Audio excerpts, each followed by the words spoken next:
वाहिगुरु जी का खालसा वाहिगुरु जी की फतेह। जब तक सारी संगत ज्वाइन करती है तब तक ਅਸੀਂ ਗੁਰੂ ਸਾਹਿਬ ਦਾ ਸ਼ੁਕਰਾਨਾ ਕਰ ਰਹੇ ਹਾਂ ਤੇ ਫਿਰ ਅਸੀਂ ਆਪਣੀ ਅੱਜ ਦੀ ਕਲਾਸ ਸਟਾਰਟ ਕਰਾਂਗੇ ਜੀ। ਸਾਰਿਆਂ ਨੂੰ ਬੇਨਤੀ ਹੈ ਸਾਰੇ ਆਪਣੇ ਹੱਥ ਜੋੜ ਕੇ ਆਪਣੀ ਅੱਖਾਂ ਬੰਦ ਕਰਕੇ ਆਪਣੀ ਜਗ੍ਹਾ ਤੇ ਬੈਠ ਜਾਓ ਜੀ। ਏਕ ਓੰਕਾਰ ਸਤਨਾਮ ਕਰਤਾ ਪੁਰਖ ਨਿਰਭਉ ਨਿਰਵੈਰ ਅਕਾਲ ਮੂਰਤ ਅਜੂਨੀ ਸੈਭੰ ਗੁਰ ਪ੍ਰਸਾਦ ਜਪ ਆਦ ਸਚ ਜੁਗਾਦ ਸਚ ਹੈ ਭੀ ਸਚ ਨਾਨਕ ਹੋਸੀ ਵੀ ਸਚ। ਕਾਇਆ ਕਾਗਦ ਜੇਤੀਐ ਪਿਆਰੇ ਮਨ ਮਸਵਾਣੀ ਧਾਰ ਲਲਤਾ ਲੇਖਣ ਸਚ ਕੀ ਪਿਆਰੇ ਹਰ ਗੁਣ ਲਿਖੋ ਵਿਚਾਰ। ਅੱਜ ਦੀ ਕਲਾਸ ਸ਼ੁਰੂ ਕਰਨ ਤੋਂ ਪਹਿਲਾਂ ਕੱਲ ਕੁਝ ਬੱਚਿਆਂ ਦੇ ਇੱਕੋ ਜਿਹੇ ਸਵਾਲ ਆ ਰਹੇ ਸਨ। ਅਸੀਂ ਪਹਿਲਾਂ ਉਹਨੂੰ ਇੱਕ ਵਾਰ ਡਿਸਕਸ ਕਰਾਂਗੇ ਤੇ ਉਸ ਤੋਂ ਬਾਅਦ ਫਿਰ ਅਸੀਂ ਆਪਣੀ ਅੱਜ ਦੀ ਕਲਾਸ ਦੀ ਸ਼ੁਰੂਆਤ ਕਰਾਂਗੇ। ਕੱਲ ਜੋ ਸੰਗਤ ਆਪਣੇ ਅੱਖਰ ਲਿਖ ਕੇ ਭੇਜ ਰਹੇ ਸਨ ਜੋ ਬੱਚੇ ਉਹਨਾਂ ਦੀ ਮਿਸਟੇਕ ਆ ਰਹੀ ਸੀਗੀ ਕਿ ਜਦੋਂ ਐੜਾ ਬਣਾ ਰਹੇ ਸਨ ਤਾਂ ਉਹ ਇੱਥੇ ਲੈ ਕੇ ਜਾ ਰਹੇ ਸਨ। ਇਹ ਐੜਾ ਗਲਤ ਹੈ। ਐੜੇ ਦੀ ਬੇਸਿਕ ਬਣਤਰ ਆਪਾਂ ਸਿੱਖੀ ਸੀ। ਜਦੋਂ ਵੀ ਐੜਾ ਬਣਾਓ ਜਿਸ ਤਰ੍ਹਾਂ ਤੁਹਾਡੀ ਕਾਪੀ ਹੈ ਪਹਿਲਾਂ ਇਹਨੂੰ ਸਿੱਧਾ ਲੈ ਕੇ ਜਾਓ ਫਿਰ ਥੱਲੇ ਲਿਆ ਕੇ ਛੋਟਾ ਲੂਪ ਉੱਪਰ ਤੱਕ ਲੈ ਕੇ ਜਾਓ। ਇੱਥੇ ਉੱਪਰ ਇਹਨੂੰ ਟੱਚ ਕਰਨਾ ਚਾਹੀਦਾ ਹੈ ਇਹ ਇੰਪੋਰਟੈਂਟ ਹੈ। ਫਿਰ ਇਹਨੂੰ ਥੱਲੇ ਲੈ ਕੇ ਜਾਓ ਤੇ ਫਿਰ ਜਿਸ ਤਰ੍ਹਾਂ ਉੱਪਰ ਤੁਸੀਂ ਮੋਹਰੀ ਬਣਾਈ ਹੈ ਉਸ ਤਰ੍ਹਾਂ ਹੀ ਥੱਲੇ ਇਸ ਤੋਂ ਥੋੜਾ ਜਿਹਾ ਥੱਲੇ ਤੱਕ ਲੈ ਕੇ ਆਣੀ ਹੈ ਤੇ ਫਿਰ ਘੁੰਮੀ ਹੋਈ ਡੰਡੀ ਇਸ ਤਰ੍ਹਾਂ ਬਣਾ ਰਹੀ ਹੈ। ਇਹ ਐੜੇ ਦਾ ਬੇਸਿਕ ਸਟਰਕਚਰ ਹੈ ਜੋ ਇਹ ਕੱਲ ਦੇ ਡਾਊਟਸ ਆਪਾਂ ਸੋਲਵ ਕਰ ਰਹੇ ਹਾਂ। ਕਈ ਬੱਚਿਆਂ ਨੇ ਪੁੱਛੇ ਸਨ। ਦੂਸਰਾ ਕੱਕਾ ਜਦੋਂ ਬਣਾਉਣਾ ਹੈ ਤਾਂ ਕੱਕਾ ਗੋਲ ਤੋਂ ਵੀ ਸ਼ੁਰੂ ਕਰ ਸਕਦੇ ਹਾਂ ਤੇ ਸਟ੍ਰੇਟ ਕਰਕੇ ਵੀ ਸ਼ੁਰੂ ਕਰ ਸਕਦੇ ਹਾਂ। ਜਦੋਂ ਅਸੀਂ ਉੱਪਰ ਸਿੱਧੀ ਲਾਈਨ ਲਗਾਣੀ ਹੈ ਤਾਂ ਕੱਕਾ ਕਿਸ ਤਰ੍ਹਾਂ ਬਣਾਉਣਾ ਹੈ ਇਸ ਤਰ੍ਹਾਂ ਕਰਕੇ ਥੱਲੇ ਲੈ ਕੇ ਆਓ ਫਿਰ ਥੱਲੇ ਲਿਆ ਕੇ ਇਹਨੂੰ ਹਲਕਾ ਜਿਹਾ ਉੱਪਰ ਕਰ ਦੇਣਾ। ਇਸ ਦੀ ਆਪਾਂ ਇੰਪੋਰਟੈਂਸ ਸਮਝੀ ਸੀ ਤਾਂ ਕਿ ਅਸੀਂ ਅਗਲੇ ਅੱਖਰ ਤੋਂ ਪਿਛਲੇ ਅੱਖਰ ਨੂੰ ਅਲੱਗ ਕਰ ਪਾਈਏ ਤੇ ਪਾਠੀ ਸਿੰਘ ਨੂੰ ਪੜ੍ਹਨ 'ਚ ਮੁਸ਼ਕਿਲ ਨਾ ਆਏ ਇਸ ਕਰਕੇ ਅਸੀਂ ਕੱਕੇ ਨੂੰ ਹਲਕਾ ਜਿਹਾ ਇੱਥੋਂ ਮੋੜਦੇ ਹਾਂ। ਇਸਦਾ ਇੰਪੋਰਟੈਂਟ ਪੁਆਇੰਟ ਇਹ ਸੀ ਕਿ ਇਸ ਵਿੱਚ ਮੋਹਰੀ ਹੋਣੀ ਜ਼ਰੂਰੀ ਹੈ। ਅਗਰ ਜਿਹਨਾਂ ਕੋਲ ਕਲਮ ਹੈ ਉਹ ਘੁੰਮੀ ਹੋਈ ਡੰਡੀ ਦੇ ਨਾਲ ਕੱਕਾ ਬਣਾਉਂਦੇ ਹਨ ਤਾਂ ਇਸ ਤਰ੍ਹਾਂ ਬਣੇਗਾ। ਕੱਕੇ ਦੇ ਅਸੀਂ ਦੋ ਤਰੀਕੇ ਨਾਲ ਅਸੀਂ ਕੱਕਾ ਦੇਖਿਆ ਸੀ। ਤੀਸਰਾ ਕਈ ਬੱਚਿਆਂ ਨੂੰ ਜੱਜਾ ਬਣਾਉਣ 'ਚ ਮੁਸ਼ਕਿਲ ਆ ਰਹੀ ਸੀ। ਜੱਜਾ ਬਣਾਉਣ ਵਾਸਤੇ ਬੇਸਿਕ ਇੱਕ ਗੱਲ ਯਾਦ ਰੱਖਣੀ ਹੈ ਕਿ ਜੱਜਾ ਜਦੋਂ ਅਸੀਂ ਬਣਾਉਂਦੇ ਹਾਂ ਤਾਂ ਪਹਿਲਾਂ ਅਸੀਂ ਆਪਣੀ ਮੁਹਾਰ ਬਣਾਉਣੀ ਹੈ ਫਿਰ ਇਹਨੂੰ ਘੁਮਾ ਕੇ ਥੱਲੇ ਤੱਕ ਲੈ ਕੇ ਜਾਣਾ ਤੇ ਫਿਰ ਇਥੋਂ ਫ੍ਰੀ ਹੈਂਡ ਛੱਡ ਦੇਣਾ ਪਿੱਛੋਂ ਥੱਲੇ ਲੈ ਕੇ ਆਣਾ ਤੇ ਫ੍ਰੀ ਹੈਂਡ ਛੱਡ ਦੇਣਾ। ਪਿੱਛੇ ਵਾਲੀ ਡੰਡੀ ਛੋਟੀ ਤੇ ਅੱਗੇ ਵਾਲੀ ਡੰਡੀ ਵੱਡੀ। ਅਸੀਂ ਇਹਨੂੰ ਆਪੋਜ਼ਿਟ ਵੀ ਕਰ ਸਕਦੇ ਹਾਂ ਪਰ ਇਸ ਤਰ੍ਹਾਂ ਅੱਖਰ ਲਿਖਣ 'ਚ ਸੋਹਣਾ ਲੱਗਦਾ ਹੈ। ਬਾਕੀ ਤੁਸੀਂ ਆਪਣੀ ਮਰਜ਼ੀ ਨਾਲ ਲੰਬੀ ਡੰਡੀ ਪਿੱਛੇ ਵੀ ਕਰ ਸਕਦੇ ਹੋ ਪਰ ਅਗਰ ਤੁਸੀਂ ਅੱਗੋਂ ਲੰਬੀ ਬਣਾਓਗੇ ਤੁਹਾਡਾ ਜੱਜਾ ਹੋਰ ਸੋਹਣਾ ਬਣੇਗਾ। ਇਹ ਕੁਝ ਬੱਚਿਆਂ ਦੀ ਕੱਲ ਗਲਤੀਆਂ ਹੋ ਰਹੀਆਂ ਸਨ ਤੇ ਆਪ ਜੀ ਅਗਰ ਆਪ ਜੀ ਕਿਸੇ ਨੂੰ ਇਸ ਵਿੱਚ ਡਾਊਟ ਹੈ ਹਜੇ ਵੀ ਤਾਂ ਪੁੱਛ ਸਕਦੇ ਹੋ। Repeat again. ਹਾਂਜੀ ਕਿਸੇ ਸੰਗਤ ਚੋਂ ਕਿਸੇ ਨੇ ਕਿਹਾ ਕਿ ਦੁਬਾਰਾ ਰਿਪੀਟ ਕਰਨਾ ਹੈ। ਜਦੋਂ ਐੜਾ ਬਣਾਉਣਾ ਹੈ ਤਾਂ ਐੜੇ ਦੇ ਵਿੱਚ ਅਸੀਂ ਬੇਸਿਕ ਗੱਲ ਕੀ ਯਾਦ ਰੱਖਣੀ ਹੈ ਕਿ ਸੰਗਤ ਜੋ ਬੱਚੇ ਜਿਹੜੇ ਸਨ ਉਹ ਥੱਲੇ ਹੀ ਮੋੜ ਕੇ ਨੂੰ ਸੈਕਿੰਡ ਸਟੈਪ ਵੱਲ ਲੈ ਕੇ ਆ ਰਹੇ ਸਨ ਜਦਕਿ ਇਸਨੂੰ ਥੱਲੇ ਨਹੀਂ ਮੋੜਨਾ ਇਸਨੂੰ ਉੱਪਰ ਲੈ ਕੇ ਜਾਣਾ। ਇਸ ਦੀ ਵੀ ਆਪਾਂ ਇੰਪੋਰਟੈਂਸ ਸਮਝੀ ਸੀ ਕਿ ਇਹ ਅੱਖਰ ਉਦੋਂ ਸੀ ਜਦੋਂ ਅੱਖਰ ਡਿਵੈਲਪ ਹੋ ਰਹੇ ਸਨ। ਅਸੀਂ ਦੇਖਾਂਗੇ ਕਿ ਜਿਹੜੇ ਸਾਡੇ ਪੁਰਾਤਨ ਸਮਾਜ ਦੇ ਸਰੂਪ ਨੇ ਉਹਨਾਂ ਦੇ ਵਿੱਚ ਇਸ ਤਰ੍ਹਾਂ ਐੜਾ ਪਾਇਆ ਕਈ ਥਾਵਾਂ ਤੇ ਪਰ ਅਸੀਂ ਹੁਣ ਇਸ ਤਰ੍ਹਾਂ ਪਾਣਾ ਕਿਉਂਕਿ ਸਾਡੇ ਅੱਖਰ ਡਿਵੈਲਪ ਹੋ ਚੁੱਕੇ ਹਨ। ਅੱਜ ਦੇ ਜਿਹੜੇ ਅੱਖਰ ਹਨ ਅਗਰ ਅਸੀਂ ਇਸ ਤਰ੍ਹਾਂ ਲਿਖਾਂਗੇ ਤਾਂ ਪਾਠੀ ਸਿੰਘ ਇਹਨੂੰ ਮੰਮਾ ਪੜ੍ਹ ਸਕਦੇ ਹਨ। ਇਸ ਕਰਕੇ ਅਸੀਂ ਅੱਖਰ ਇਸ ਤਰ੍ਹਾਂ ਲਿਖਾਂਗੇ ਕਿਉਂਕਿ ਇਹਨੂੰ ਮੰਮਾ ਇਸ ਕਰਕੇ ਪੜ੍ਹ ਸਕਦੇ ਕਿਉਂਕਿ ਜਦੋਂ ਅਸੀਂ ਲੜੀਵਾਰ ਸਰੂਪ ਲਿਖਦੇ ਹਾਂ ਤਾਂ ਪਾਠੀ ਸਿੰਘ ਇਹਨੂੰ ਰਾਰਾ ਤੇ ਮੰਮਾ ਪੜ੍ਹ ਸਕਦੇ ਹਨ ਪਰ ਇਹਨੂੰ ਨਹੀਂ ਕਿਉਂਕਿ ਇੱਕ ਤਾਂ ਇੱਥੋਂ ਡੰਡੀ ਉੱਪਰ ਨੂੰ ਜਾ ਰਹੀ ਹੈ ਪਲੱਸ ਡੰਡੀ ਇੱਥੋਂ ਉੱਪਰ ਜੁੜੀ ਹੋਈ ਹੈ। ਜਦੋਂ ਅਸੀਂ ਕੱਕਾ ਬਣਾਉਂਦੇ ਆ ਤਾਂ ਕੱਕੇ 'ਚ ਇਹ ਗੱਲ ਦੱਸੀ ਸੀ ਕਿ ਵਿੱਚ ਮੋਹਰੀ ਹੋਣੀ ਜ਼ਰੂਰੀ ਹੈ ਤੇ ਲਾਸਟ ਤੋਂ ਥੋੜਾ ਜਿਹਾ ਘੁਮਾ ਦੇਣਾ ਹੈ ਤਾਂ ਕਿ ਪਾਠੀ ਸਿੰਘ ਨੂੰ ਇਹਦੇ 'ਚ ਡਿਫਰੈਂਸ਼ੀਏਟ ਕਰਨਾ ਸੌਖਾ ਹੋਵੇ। ਫਿਰ ਜਦੋਂ ਅਸੀਂ ਜੱਜਾ ਸਿੱਖਿਆ ਸੀ ਇਸ ਵਿੱਚ ਇਹ ਇੰਪੋਰਟੈਂਟ ਗੱਲ ਸੀ ਕਿ ਪਹਿਲਾਂ ਅਸੀਂ ਆਪਣੀ ਮੁਹਾਰ ਬਣਾਉਣੀ ਹੈ। ਆਹ ਵਾਲੀ ਮੁਹਾਰ ਜੋ ਅਸੀਂ ਪਹਿਲਾਂ ਸਿੱਖੀ ਸੀ ਇਹ ਮੁਹਾਰ ਬਣਾ ਕੇ ਫਿਰ ਅਸੀਂ ਜੱਜਾ ਬਣਾਉਣਾ ਹੈ। ਜੱਜਾ ਬਣਾਉਣ ਵਾਸਤੇ ਪਹਿਲਾਂ ਨੋਰਮਲ ਜੱਜਾ ਇੱਥੇ ਤੱਕ ਤਾਂ ਸਟ੍ਰੇਟ ਲਾਈਨ ਖਿੱਚਣੀ ਹੈ ਫਿਰ ਇੱਥੇ ਆ ਕੇ ਫ੍ਰੀ ਹੈਂਡ ਛੱਡ ਦੇਣਾ ਆਪਣਾ ਹੱਥ ਫ੍ਰੀ ਹੈਂਡ ਛੱਡ ਦੇਣਾ ਤਾਂ ਫਿਰ ਸਾਡਾ ਅੱਖਰ ਉਨਾ ਹੀ ਸੋਹਣਾ ਬਣੇਗਾ। ਪਰ ਇੱਕ ਗੱਲ ਦਾ ਧਿਆਨ ਰੱਖਣਾ ਹੈ ਕਿ ਆਪਣਾ ਹੱਥ ਇੱਥੇ ਰਿਸਟ੍ਰਿਕਟ ਕਰ ਲੈਣਾ ਹੈ, ਇਸ ਤੋਂ ਥੱਲੇ ਨਹੀਂ ਲੈ ਕੇ ਜਾਣਾ। ਤੁਸੀਂ ਬਣਾਉਣ ਨੂੰ ਤਾਂ ਜਿੰਨਾ ਮਰਜ਼ੀ ਵੱਡਾ ਬਣਾ ਸਕਦੇ ਹੋ ਤੁਹਾਡੇ ਤੇ ਡਿਪੈਂਡ ਕਰਦਾ ਤੁਸੀਂ ਅੱਖਰਾਂ ਨਾਲ ਖੇਡਣਾ ਹੈ। ਪਰ ਜਦੋਂ ਅਸੀਂ ਇੱਥੇ ਤੱਕ ਆਪਣਾ ਹੱਥ ਰਿਸਟ੍ਰਿਕਟ ਕਰ ਲਾਂਗੇ ਤਾਂ ਥੱਲੇ ਵਾਲੇ ਅੱਖਰਾਂ ਦੇ ਵਿੱਚ ਉੱਪਰ ਵਾਲੇ ਅੱਖਰ ਮਿਕਸ ਨਹੀਂ ਹੋਣਗੇ। ਇਹ ਕੁਝ ਬੇਸਿਕ ਡਾਊਟ ਸੀ। अगर किसी ने वो हजे भी इन अखरां च प्रॉब्लम है तो पूछ सकते हैं जी।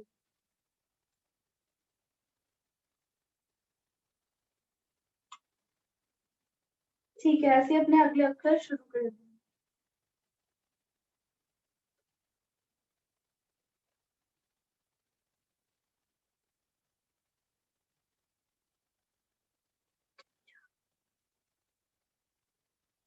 हाँ जी किसी ने जज्जा वाहिगुरु जी किसी ने जज्जा पूछा है कि जज्जा किस तरीके ना बनाना है। एक बारी दोबारा जज्जा बनाने वास्ते ਅਸੀਂ ਪਹਿਲਾਂ ਆਪਣੀ ਬੇਸਿਕ ਮੁਹਾਰ ਜਿਹੜੀ ਆ ਸਿੱਖੀ ਸੀ ਆ ਵਾਲੀ ਇਹੀ ਬਣਾਵਾਂਗੇ। ਬੇਸਿਕ ਮੁਹਾਰੇ ਬਣਾ ਲਈ तो बनाओ बनाओ ऐसे ਉਸ ਤੋਂ ਬਾਅਦ ਇੱਥੋਂ ਘੁਮਾ ਕੇ ਇਹਨੂੰ ਥੱਲੇ ਤੱਕ ਲੈ ਕੇ ਜਾਣਾ ਸਟ੍ਰੇਟ। ਉਸ ਤੋਂ ਬਾਅਦ ਅਸੀਂ ਆਪਣਾ ਹੱਥ ਫ੍ਰੀ ਹੈਂਡ ਛੱਡ ਦੇਣਾ ਜੱਜਾ ਥੱਲੇ ਤੱਕ ਲੈ ਕੇ ਜਾਣਾ ਸਟ੍ਰੇਟ ਲਾਈਨ ਫਿਰ ਆਪਣਾ ਹੱਥ ਫ੍ਰੀ ਹੈਂਡ ਛੱਡ ਦੇਣਾ। ਅਸੀਂ ਆਪਣੀ ਜਿਹੜੀ ਥਰਡ ਲਾਈਨ ਹੋਏਗੀ ਉਦ ਤੱਕ ਆਪਣਾ ਹੱਥ ਰਿਸਟ੍ਰਿਕਟ ਕਰ ਲੈਣਾ ਤਾਂ ਕਿ ਸਾਡੇ ਬਾਕੀ ਅੱਖਰਾਂ ਵਿੱਚ ਉੱਪਰ ਵਾਲੇ ਅੱਖਰ ਮਿਕਸ ਨਾ ਹੋਣ।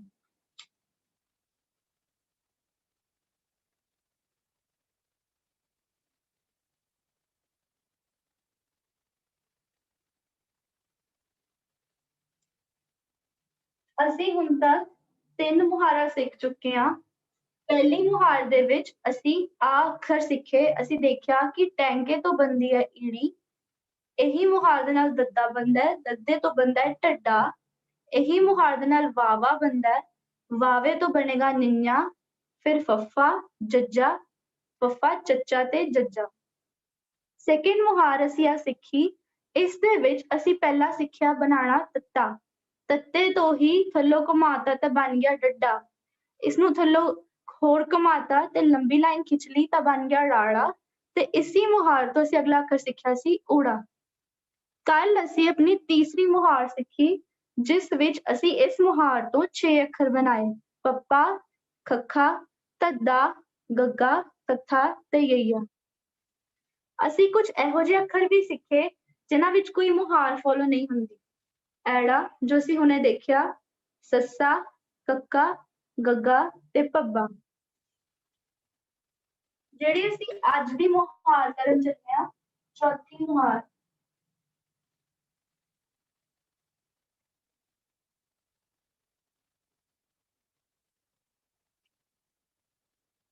ਇਸ ਮੁਹਾਰ ਦੇ ਸਾਡੇ ਕੋਲ 2 ਅੱਖਰ ਬਣਨਗੇ।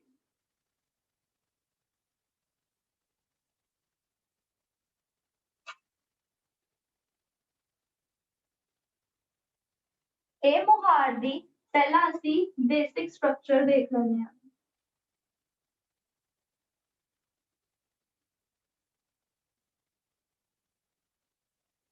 ਪਹਿਲਾਂ ਤੁਸੀਂ ਤੁਹਾਡੇ ਕੋਲ ਕਲਮ ਹੈ ਤਾਂ 45 ਡਿਗਰੀ ਤੇ ਰੱਖ ਕੇ ਅਗਰ ਤੁਹਾਡੇ ਕੋਲ ਪੈਨ ਪੈਨਸਿਲ ਹੈ ਜਾਂ ਸਕੈਚ ਹੈ ਜਾਂ ਹਾਈਲਾਈਟਰ ਹੈ ਤਾਂ ਉਹ ਪੁਆਇੰਟਰ ਰੱਖ ਕੇ ਲਾਈਨ ਸਟ੍ਰੇਟ ਲੈ ਕੇ ਜਾਓ ਬਿਲਕੁਲ ਸਿੱਧੀ। ਇਹ ਸਾਡਾ ਪਹਿਲਾ ਸਟੈਪ ਹੈ।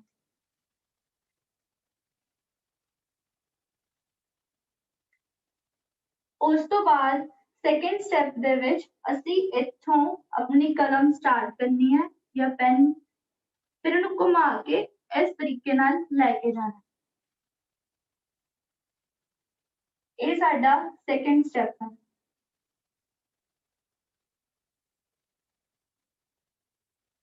ਸਾਡੇ ਬੇਸਿਕ ਸਟਰਕਚਰ ਦੇ 2 ਸਟੈਪ ਹਨ। ਇਸ ਤੋਂ ਸਾਡੇ 2 ਅੱਖਰ ਬਣਨਗੇ। ਪਹਿਲਾ ਅਸੀਂ ਇਹ ਬਣਤਰ ਬਣਾ ਲਈ ਇਹਨੂੰ ਇੱਥੋਂ ਦੀ ਸ਼ੁਰੂ ਕਰਨਾ, ਇਸ ਲਾਈਨ ਦੇ ਅਖੀਰ ਤੋਂ ਨਹੀਂ, ਥੋੜਾ ਪਿੱਛੋਂ ਦੀ ਸ਼ੁਰੂ ਕਰਨਾ, ਪਿੱਛੋਂ ਦੀ ਸ਼ੁਰੂ ਕਰਕੇ ਇਹਨੂੰ ਇਸ ਤਰ੍ਹਾਂ ਲੈ ਕੇ ਜਾਓ ਤੇ ਫਿਰ ਇਸ ਤਰ੍ਹਾਂ ਲੈ ਆਓ, ਤਾਂ ਬਣ ਗਿਆ ਰਾਣਾ। ਤੁਸੀਂ ਚਾਹੋ ਤਾਂ ਇੱਥੋਂ ਟੇਢੀ ਲਾਈਨ ਵੀ ਖਿੱਚ ਸਕਦੇ ਹੋ ਤੇ ਜਾਂ ਸਟ੍ਰੇਟ ਵੀ ਖਿੱਚ ਸਕਦੇ ਹੋ। ਇਹ ਸਾਡਾ ਸੀ ਪਹਿਲਾ ਸਟੈਪ, ਇਹ ਦੂਸਰਾ। ਤੀਸਰੇ ਵਿੱਚ ਅਸੀਂ ਥੋੜੀ ਪਿੱਛੋਂ ਦੀ ਲਾਈਨ ਖਿੱਚੀ ਤੇ ਚੌਥੇ ਦੇ ਵਿੱਚ ਅਸੀਂ ਪਹਿਲਾਂ ਇਹਨੂੰ ਇਸ ਤਰ੍ਹਾਂ ਲੈ ਕੇ ਆਣਾ ਤੇ ਇੱਥੇ ਤਿੱਖਾ ਬਣ ਜਾਏਗਾ, ਫਿਰ ਇਹਨੂੰ ਥੱਲੇ ਨੂੰ ਲੈ ਕੇ ਜਾਣਾ। ਇਹ ਸਾਡਾ ਫੋਰਥ ਸਟੈਪ ਹੈ। दोबारा तो कुछ ਹਾਂਜੀ, ਕਿਸੇ ਨੇ ਸੰਗਤ ਚੋਂ ਪੁੱਛਿਆ ਰਾਣਾ ਦੁਬਾਰਾ ਤੋਂ ਦੱਸੋ। ਇਹਦੇ ਵਾਸਤੇ ਪਹਿਲਾਂ ਸਾਡਾ ਬੇਸਿਕ ਸਟਰਕਚਰ ਹੈ, ਉਸ ਵਿੱਚ ਅਸੀਂ ਪਹਿਲਾਂ ਆਪਣੀ ਸਟ੍ਰੇਟ ਲਾਈਨ ਲਗਾਵਾਂਗੇ ਤੇ ਫਿਰ ਥੱਲੇ ਨੂੰ ਘੁਮਾ ਕੇ ਇਸ ਤੱਕ ਲੈ ਕੇ ਜਾਵਾਂਗੇ। पहला आप जी अपना बेसिक स्ट्रक्चर बना लो, तो अगर इसमें कोई दिक्कत है तो पूछ सकते हैं। अगर बेसिक स्ट्रक्चर बन गया ताकि फिर अगला अक्षर बनेगा। किसी को भी अगर बेसिक स्ट्रक्चर दिक्कत है तो पूछ सकते हैं।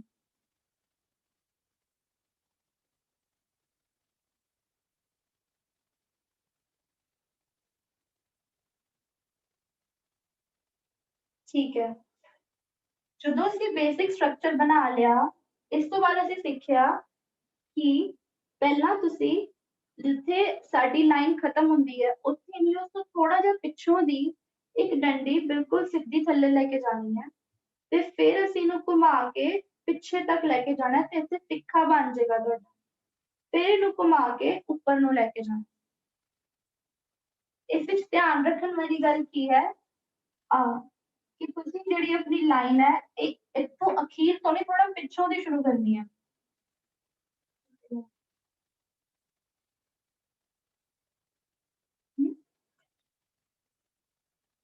ਹਾਂਜੀ, ਕਿਸੇ ਨੇ ਪੁੱਛਿਆ ਕਿ ਜੱਜੇ ਵਿੱਚ ਮੋਹਰੀ ਹੋਣੀ ਚਾਹੀਦੀ ਹੈ। ਹਾਂਜੀ, ਜੱਜੇ ਵਿੱਚ ਹੋਣੀ ਜ਼ਰੂਰੀ ਹੈ। ਅਸੀਂ ਰਾਣਾ ਕਰ ਰਹੇ ਹਾਂ, ਰਾਣੇ ਦੇ ਵਿੱਚ ਅਖੀਰ ਤੋਂ ਥੋੜਾ ਜਿਹਾ ਪਿੱਛੋਂ ਦੀ ਡੰਡੀ ਥੱਲੇ ਲੈ ਕੇ ਜਾਣੀ ਹੈ, ਇਸ ਦਾ ਇੰਪੋਰਟੈਂਟ ਪੁਆਇੰਟ ਹੈ। ਤੇ ਉਸ ਤੋਂ ਬਾਅਦ ਇਹ ਤੋਂ ਥੋੜਾ ਤਿੱਖਾ ਬਣਾਵਾਂਗੇ, ਇਹ ਵੀ ਸਾਡਾ ਇੰਪੋਰਟੈਂਟ ਪੁਆਇੰਟ ਹੈ, ਤੇ ਫਿਰ ਥੱਲੋਂ ਘੁਮਾ ਕੇ ਲੈ ਕੇ ਚੱਲ ਜਾਵਾਂਗੇ। ਅੱਖਰ ਦੇ ਵਿੱਚ ਧਿਆਨ ਇਹ ਰੱਖਣਾ ਹੈ ਕਿ ਇਹ ਇੱਕ ਇਸ ਦੇ ਵਿੱਚ ਆਣਾ ਚਾਹੀਦਾ ਸਾਡਾ ਅੱਖਰ। ਅੱਖਰ ਇਸ ਤੋਂ ਬਾਹਰ ਨਹੀਂ ਜਾਣਾ ਚਾਹੀਦਾ। बेसिक स्ट्रक्चर दी लाइन इक्वल होनी चाहिए। ਬੇਸਿਕ ਸਟਰਕਚਰ ਦੀ ਲਾਈਨ ਇਕੁਅਲ ਨਹੀਂ ਹੋਣੀ ਚਾਹੀਦੀ। ਇਹ ਤੁਸੀਂ ਇਹ ਡਿਪੈਂਡ ਕਰਦਾ ਕਿ ਤੁਸੀਂ ਕਿਸ ਤਰ੍ਹਾਂ ਬਣਾ ਰਹੇ ਹੋ। ਜੇ ਤੁਸੀਂ ਕਲਮ ਨਾਲ ਬਣਾ ਰਹੇ ਹੋ ਤਾਂ ਤੁਹਾਡਾ ਰੁਕੇਗਾ ਹੀ, ਕਲਮ ਇੱਥੇ ਆ ਕੇ ਰੁਕੇਗੀ, ਕਲਮ ਤੁਹਾਡੀ ਟੇਢੀ ਰੁਕੇਗੀ ਇੱਥੇ ਆ ਕੇ, ਤੇ ਫਿਰ ਤੁਸੀਂ ਇੱਥੋਂ ਹੀ ਘੁਮਾ ਕੇ ਥੱਲੇ ਲੈ ਜਾਓਗੇ। ਪਰ ਕਿਉਂਕਿ ਅਸੀਂ ਪੈਨ ਨਾਲ ਲਿਖ ਰਹੇ ਹਾਂ ਤਾਂ ਅਸੀਂ ਥੋੜਾ ਜਿਹਾ ਪਿੱਛੋਂ ਦੀ ਲਿਖਾਂਗੇ, ਉੱਪਰ ਵਾਲੀ ਲਾਈਨ ਥੋੜੀ ਜਿਹੀ ਬਾਹਰ ਹੋ ਸਕਦੀ ਹੈ ਕਿਉਂਕਿ ਇਸ ਦੇ ਨਾਲ ਹੀ ਅਸੀਂ ਆਪਣਾ ਅਗਲੇ ਅੱਖਰ ਨੂੰ ਜੁਆਇਨ ਕਰਾਂਗੇ ਨਾ, ਇਸ ਕਰਕੇ ਉੱਪਰ ਵਾਲੀ ਲਾਈਨ ਥੋੜੀ ਜਿਹੀ ਅੱਗੇ ਹੋ ਸਕਦੀ ਹੈ, ਬਾਕੀ ਪਿੱਛੇ ਹੋਣੀ ਚਾਹੀਦੀ ਹੈ। ਇਸ ਸਟਰਕਚਰ ਦੇ ਵਿੱਚ ਸਾਡਾ ਅੱਖਰ ਆਣਾ ਚਾਹੀਦਾ।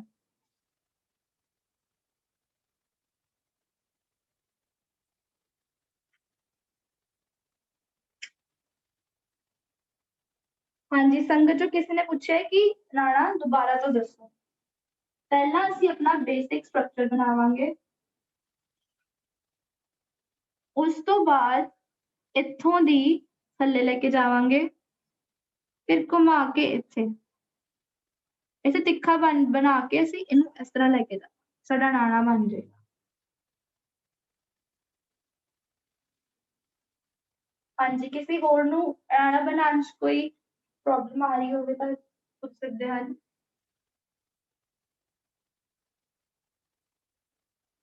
ਠੀਕ ਹੈ, ਹੁਣ ਇਹੀ ਬੇਸਿਕ ਸਟਰਕਚਰ ਤੁਸੀਂ ਦੁਬਾਰਾ ਤੋਂ ਬਣਾਓ ਸਾਡੇ ਸੈਕਿੰਡ ਅੱਖਰ ਬਣਾਉਣ ਵਾਸਤੇ।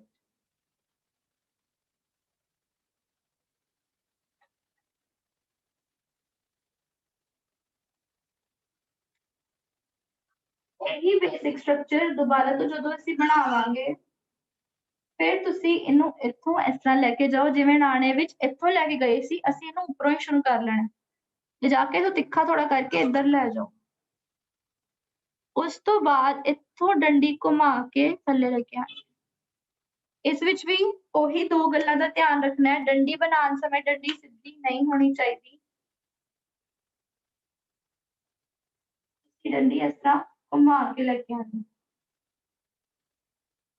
ਤੇ ਦੂਸਰਾ, ਇੱਥੋਂ ਤੁਸੀਂ ਗੋਲ ਵੀ ਰੱਖ ਸਕਦੇ ਹੋ ਤੇ ਤਿੱਖਾ ਵੀ ਰੱਖ ਸਕਦੇ ਹੋ। ਤੁਸੀਂ ਇਹਨੂੰ ਏਦਾਂ ਘੁਮਾ ਵੀ ਸਕਦੇ ਹੋ ਤੇ ਤਿੱਖਾ ਵੀ ਰੱਖ ਸਕਦੇ ਹੋ। ਕਿਉਂਕਿ ਅਸੀਂ ਗੋਲ ਹੀ ਅੱਖਰ ਸਿੱਖ ਰਹੇ ਹਾਂ, ਇਸ ਕਰਕੇ ਅਸੀਂ ਇਸਨੂੰ ਗੋਲ ਕਰਾਂਗੇ। ਪਰ ਜਿਹਨਾਂ ਕੋਲ ਪੈਨ ਪੈਨਸਿਲ ਹੈ ਉਹ ਤਿੱਖਾ ਵੀ ਰੱਖ ਸਕਦੇ ਹਨ। ਕਲਮ ਦੇ ਵਿੱਚ ਗੋਲ ਕਰਨ ਦੇ ਅਲੱਗ ਇਫੈਕਟ ਬਣਦਾ ਸਾਡਾ।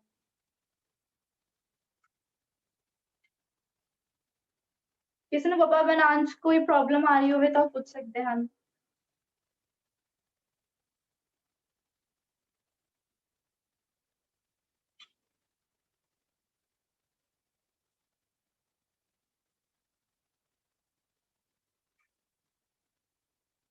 ਵਾਹਿਗੁਰੂ ਸਾਰਿਆਂ ਨੂੰ ਇਹ ਦੋ ਅੱਖਰ ਅਗਰ ਸਮਝ ਆ ਗਏ ਹਨ ਤਾਂ ਅਸੀਂ ਅਗਲੇ ਅੱਖਰਾਂ ਤੇ ਚੱਲਾਂਗੇ ਜਿਨ੍ਹਾਂ ਵਿੱਚ ਕੋਈ ਮੁਹਾਰ ਨਹੀਂ ਯੂਜ਼ ਹੁੰਦੀ।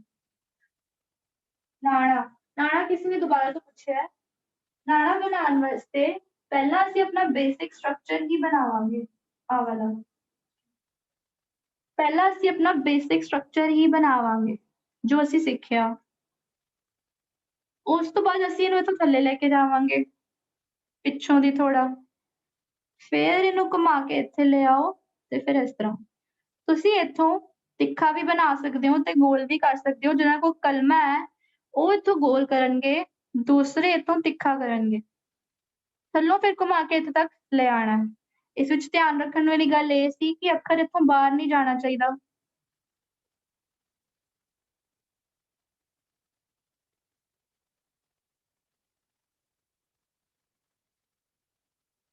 ਅੱਖਰ ਸਾਡਾ ਇਸ ਤੋਂ ਬਾਹਰ ਨਹੀਂ ਜਾਣਾ ਚਾਹੀਦਾ ਤੇ ਅੱਖਰ ਜਿਹੜਾ ਹੈ ਥੋੜਾ ਪਿੱਛੋਂ ਦੀ ਸ਼ੁਰੂ ਕਰਨਾ।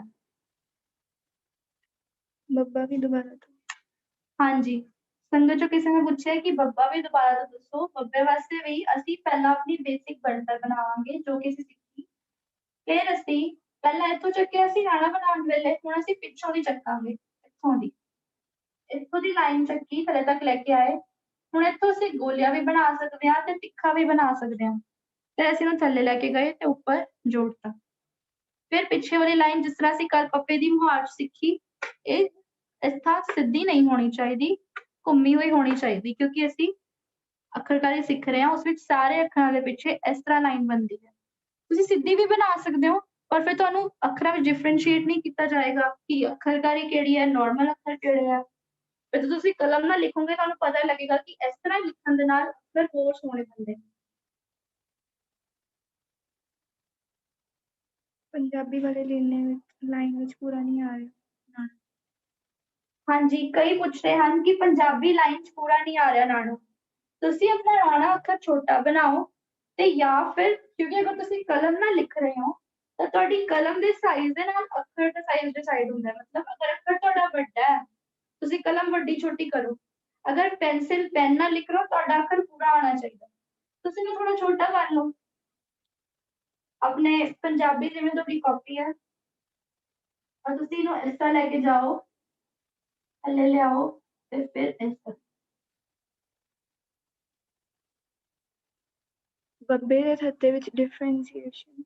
ਹਾਂਜੀ, ਕਿਸੇ ਨੇ ਪੁੱਛਿਆ ਬੱਬੇ ਤੇ ਥੱਤੇ ਦੇ ਵਿੱਚ ਫਰਕ ਕੀ ਹੈ। ਠੀਕ ਹੈ, ਬੱਬਾ ਜਦੋਂ ਅਸੀਂ ਬਣਾਉਂਦੇ ਹਾਂ ਸਾਡੀ ਮੁਹਾਰੇ ਵਾਲੀ ਯੂਜ਼ ਹੋਈ ਤੇ ਅਸੀਂ ਇਹਨੂੰ ਇੱਥੋਂ ਘੁਮਾ ਕੇ ਲੈ ਕੇ ਗਏ ਤੇ ਇੱਥੋਂ ਇਸ ਤਰ੍ਹਾਂ ਆਇਆ। ਥੱਥਾ ਜਦੋਂ ਅਸੀਂ ਬਣਾਉਂਦੇ ਹਾਂ ਤਾਂ ਦੇਖੋ ਇਸ ਤਰ੍ਹਾਂ ਥੱਥਾ ਬਣਦਾ। ਇੱਕ ਵਾਰੀ ਮੈਂ ਦੁਬਾਰਾ ਬਣਾ ਕੇ ਦਿਖਾ ਦਿੰਦੀ ਹਾਂ ਬੱਬਾ ਤੇ ਥੱਥਾ। ਜਦੋਂ ਅਸੀਂ ਬੱਬਾ ਬਣਾ ਰਹੇ ਹਾਂ ਅਸੀਂ ਇਹਨੂੰ ਪਹਿਲਾਂ ਸਟ੍ਰੇਟ ਲਾਈਨ ਖਿੱਚੀ, ਆਪਣੀ ਮੁਹਾਰ ਬਣਾਈ, ਥੱਲੇ ਲੈ ਕੇ ਗਏ ਤੇ ਇਸ ਤਰ੍ਹਾਂ ਸਾਡਾ ਬਣਿਆ ਬੱਬਾ। ਥੱਥਾ ਬਣਾਉਣ ਵਾਸਤੇ ਅਸੀਂ ਇਹਨੂੰ ਇਸ ਤਰ੍ਹਾਂ ਲੈ ਕੇ ਗਏ, ਆਪਣੀ ਮੁਹਾਰ ਬਣਾਈ, ਉਸ ਤੋਂ ਬਾਅਦ ਅਸੀਂ ਇਹਨੂੰ ਇਸ ਤਰ੍ਹਾਂ ਲਾਈਨ ਖਿੱਚੀ, ਸੈਂਟਰ 'ਚ ਲਾਈਨ ਲਗਾਈ ਤੇ ਉੱਪਰ ਜਿਨ੍ਹਾਂ ਨੇ ਕਲਮਾਂ ਯੂਜ਼ ਕੀਤੀਆਂ ਇਸ ਤਰ੍ਹਾਂ ਗੋਲ ਕੀਤਾ। ਬੱਬੇ ਤੇ ਥੱਤੇ ਵਿੱਚ ਬਹੁਤ ਫਰਕ ਹੈ। ਆਪ ਜੀ ਜਦੋਂ 35 ਲਿਖੋਗੇ, 35 ਦੀ ਪ੍ਰੋਨੰਸੀਏਸ਼ਨ ਸਿੱਖੋਗੇ, ਉਹਦਾ ਯੂਜ਼ ਸਿੱਖੋਗੇ, ਤੁਹਾਨੂੰ ਬੱਬੇ ਤੇ ਥੱਤੇ ਦੇ ਵਿਚਕਾਰਲਾ ਫਰਕ ਪਤਾ ਲੱਗ ਜਾਏਗਾ। ਉਸਦੀ ਬਣਤਰ ਵਿੱਚ ਕੀ ਫਰਕ ਹੈ ਉਹ ਅਸੀਂ ਸਿੱਖਿਆ ਕਿ ਬੱਬਾ ਇਸ ਤਰ੍ਹਾਂ ਬਣਦਾ ਹੈ, ਥੱਥਾ ਇਸ ਤਰ੍ਹਾਂ ਬਣਦਾ ਹੈ। ਹੋਰ ਕਿਸੇ ਨੂੰ ਕਿਸੇ ਵੀ ਅੱਖਰ 'ਚ ਕੋਈ ਪ੍ਰੋਬਲਮ ਆ ਰਹੀ ਹੋਵੇ ਤਾਂ ਪੁੱਛ ਸਕਦੇ ਹਨ ਜੀ।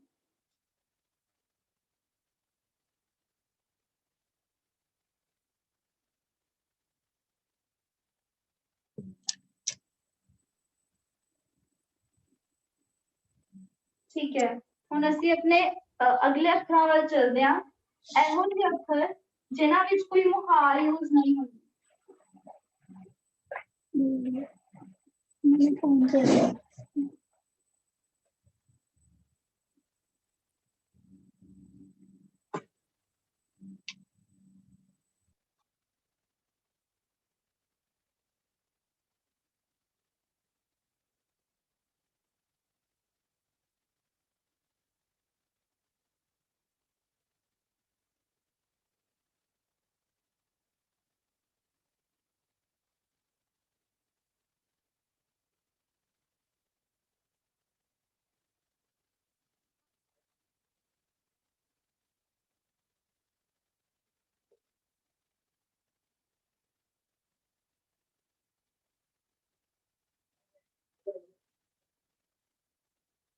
ਇਸ ਦੇ ਵਿੱਚ ਕੱਲ ਅਸੀਂ 5 ਅੱਖਰ ਸਿੱਖ ਲਏ ਸਨ, ਐੜਾ, ਸੱਸਾ, ਤੁੱਕਾ, ਗੁੱਗਾ ਤੇ ਪੱਪਾ। ਅੱਜ ਅਸੀਂ 6ਵਾਂ ਅੱਖਰ ਸਿੱਖਾਂਗੇ। ਪਹਿਲਾਂ ਅਸੀਂ ਸਟ੍ਰੇਟ ਲਾਈਨ ਖਿੱਚਣੀ ਹੈ। ਇਹਨੂੰ ਸੈਂਟਰ ਚੋਂ ਥੋੜਾ ਜਿਹਾ ਥੱਲੇ ਲੈ ਕੇ ਆਓ ਤੇ ਫਿਰ ਇਹਨੂੰ ਇਸ ਤਰ੍ਹਾਂ ਗੋਲ ਕਰਕੇ, ਜਿਨ੍ਹਾਂ ਕੋਲ ਇੱਕੋ ਵਾਰੀ ਇਸ ਤਰ੍ਹਾਂ ਗੋਲ ਨਹੀਂ ਬਣਦਾ ਉਹ ਕੋਈ ਪ੍ਰੋਬਲਮ ਨਹੀਂ ਹੈ, ਤੁਸੀਂ ਇਸ ਤਰ੍ਹਾਂ ਵੀ ਬਣਾ ਸਕਦੇ ਹੋ। ਪਹਿਲਾਂ ਇਸ ਤਰ੍ਹਾਂ ਅੱਧਾ ਬਣਾ ਲਿਆ, ਫਿਰ ਅੱਗੋਂ ਇਸ ਤਰ੍ਹਾਂ, ਫਿਰ ਤੁਹਾਡੇ ਅੱਖਰ ਗੋਲ ਬਣੇਗਾ। ਇਹਨੂੰ ਕਹਿੰਦੇ ਹਨ ਠੱਠਾ।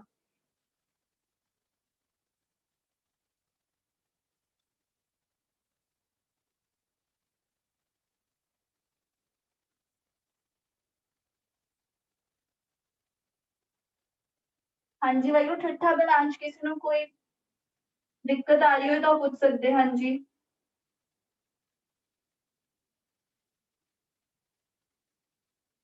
अगर आप सबने बना लिया तो प्लीज अपने हैंड रेस कर दो ताकि ਅਸੀਂ ਅੱਗੇ ਚੱਲ ਸਕੀਏ।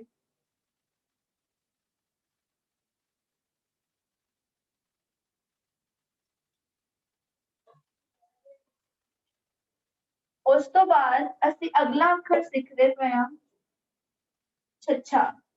ਛੱਛਾ ਬਣਾਉਣ ਵਾਸਤੇ ਪਹਿਲਾਂ ਸਟ੍ਰੇਟ ਲਾਈਨ ਖਿੱਚੋ। ਹੁਣ ਇਹਦੇ ਅਖੀਰ ਚ ਨੂੰ ਥੋੜਾ ਥੱਲੇ ਲੈ ਕੇ ਆਓ। ਇਹਨੂੰ ਇੱਥੋਂ ਐਂਡ ਤੱਕ ਇਸ ਤਰ੍ਹਾਂ ਲੈ ਜਾਓ। ਉਸ ਤੋਂ ਬਾਅਦ ਇਹਨੂੰ ਥੋੜਾ ਜਿਹਾ ਘੁਮਾ ਕੇ ਇਸ ਤਰ੍ਹਾਂ ਲੈ ਜਾਓ ਜਿਵੇਂ ਅਸੀਂ ਵਾਹ ਵਿੱਚ ਬਣਾਇਆ ਸੀ। ਉਸ ਤੋਂ ਬਾਅਦ ਇਹਨੂੰ ਇਸ ਤਰ੍ਹਾਂ ਘੁਮਾਓ, ਫਿਰ ਇਸ ਤਰ੍ਹਾਂ ਤੇ ਫਿਰ ਇਸ ਤਰ੍ਹਾਂ। ਜਿਨ੍ਹਾਂ ਕੋਲ ਕਲਮਾ ਹੈ ਉਹਨਾਂ ਨੇ ਅੱਖਰ ਗੋਲੀਆ ਰੱਖਣਾ ਹੈ, ਉਹ ਬਣਾਉਣਗੇ ਇਸ ਤਰੀਕੇ ਦੇ ਨਾਲ। ਤੇ ਜਿਨ੍ਹਾਂ ਕੋਲ ਪੈਨ ਪੈਨਸਿਲ ਪੈਨ ਨਾਲ ਆਪਣੇ ਅੱਖਰ ਇਸ ਤਰ੍ਹਾਂ ਬਣਾਉਣਗੇ। ਇਹਨੂੰ ਹਲਕਾ ਜਿਹਾ ਛੋਟਾ ਰੱਖਣਗੇ।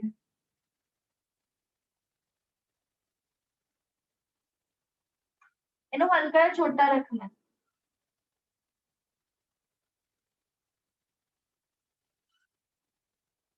ਜਿਨ੍ਹਾਂ ਕੋਲ ਕਲਮਾ ਹੈ ਉਹ ਆਪਣੇ ਅੱਖਰ ਗੋਲੀਆ ਰੱਖਣਗੇ।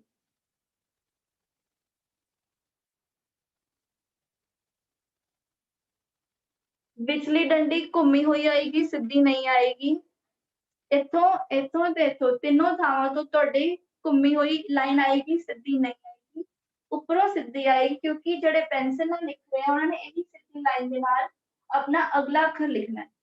ਇਸ ਕਰਕੇ ਉਹਨਾਂ ਦੀ ਇਹ ਲਾਈਨ ਸਿੱਧੀ ਆਏਗੀ ਤੇ ਇੱਥੋਂ ਘੁੰਮਿਆ ਹੋਇਆ ਆਏਗਾ। दोबारा बना के दिखा दो। ਹਾਂਜੀ, ਅੱਛਾ ਪੁੱਛਿਆ ਦੁਬਾਰਾ। ਪਹਿਲਾਂ ਜਿਵੇਂ ਅਸੀਂ ਵਾਵਾ ਬਣਾਇਆ ਸੀ ਨਾ, ਉਸ ਤਰੀਕੇ ਨਾਲ ਹੀ ਅਸੀਂ ਪਹਿਲਾਂ ਆਪਣੀ ਮੁਹਾਰ ਬਣਾ ਲੈਣੀ ਹੈ। ਫਿਰ ਇਹਨੂੰ ਬਿਲਕੁਲ ਐਂਡ ਤੱਕ ਨਹੀਂ ਲੈ ਕੇ ਜਾਣਾ, ਇਹਨੂੰ ਪਿੱਛੋਂ ਹੀ ਘੁਮਾ ਲੈਣਾ। ਫਿਰ ਇੱਥੋਂ ਘੁਮਾ ਕੇ ਤੇ ਫਿਰ ਇੱਥੋਂ ਗੋਲੀਆ ਲਾਈਨ ਲਗਾ ਲੈਣੀ।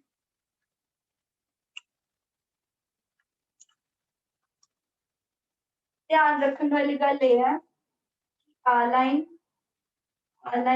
ਤੇ ਆ, ਇਹ ਤਿੰਨੋਂ ਘੁੰਮੀ ਹੋਈ ਹੋਣੀ ਚਾਹੀਦੀ ਹੈ।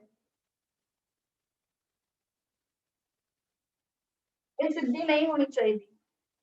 ਤੇ ਅਗਲੀ ਕਿ ਜਦੋਂ ਤੁਸੀਂ ਇੱਥੋਂ ਬਣਾਉਣਾ ਹੈ ਤੁਸੀਂ ਉਸ ਤਰ੍ਹਾਂ ਹੀ ਬਣਾਉਣਾ ਜਿਵੇਂ ਵਾਵਾ ਬਣਾਇਆ ਸੀ, ਉਸ ਵਿੱਚ ਅਸੀਂ ਇਹ ਮੁਹਾਰ ਬਣਾਈ ਸੀ, ਤੁਸੀਂ ਉਸ ਤਰ੍ਹਾਂ ਹੀ ਮੁਹਾਰ ਬਣਾ ਸਕਦੇ ਹੋ, ਪਰ ਤੁਸੀਂ ਇਹ ਥੋੜਾ ਪਿੱਛੇ ਰੱਖਣਾ ਹੈ। और अक्षर भी इस तरह ही बनेगा, पीछे रखना है, इन्हों स्टार्टिंग तक नहीं लेके जाना।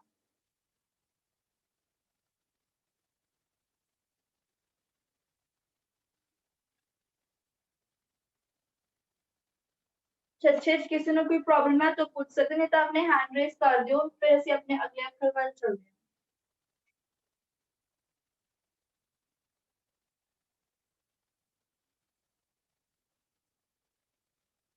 ठीक है, ਸਾਡਾ ਅਗਲਾ ਅੱਖਰ ਹੈ ਮੰਮਾ।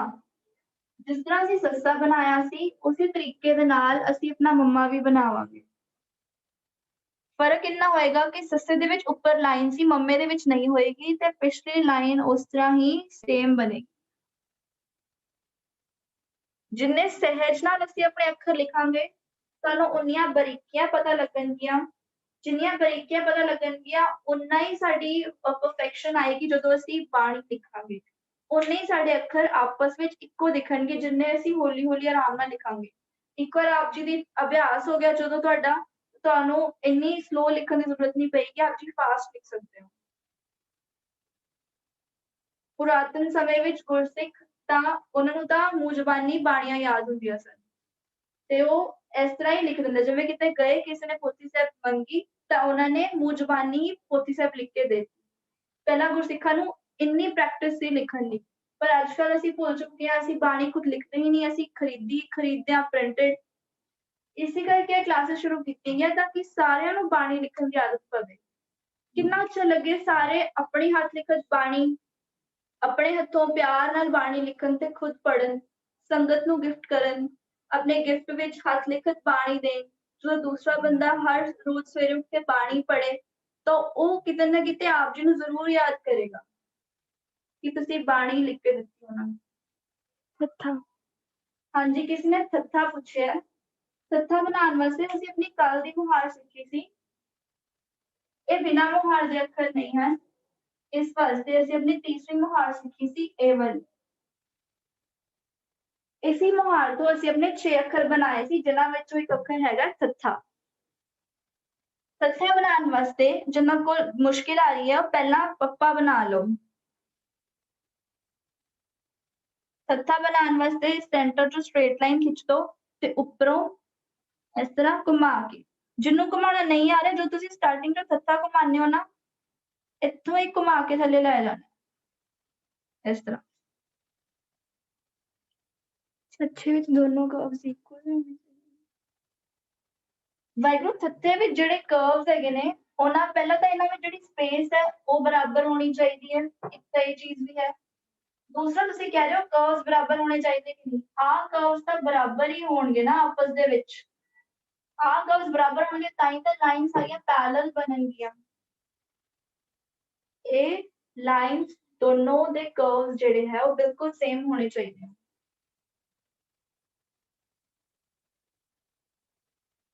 ਕਿਸੇ ਨੂੰ ਕਿਸੇ ਵੀ ਅੱਖਰ 'ਚ ਕੋਈ ਪ੍ਰੋਬਲਮ ਹੋਵੇ ਤਾਂ ਉਹ ਪੁੱਛ ਸਕਦੇ ਹਨ ਜੀ।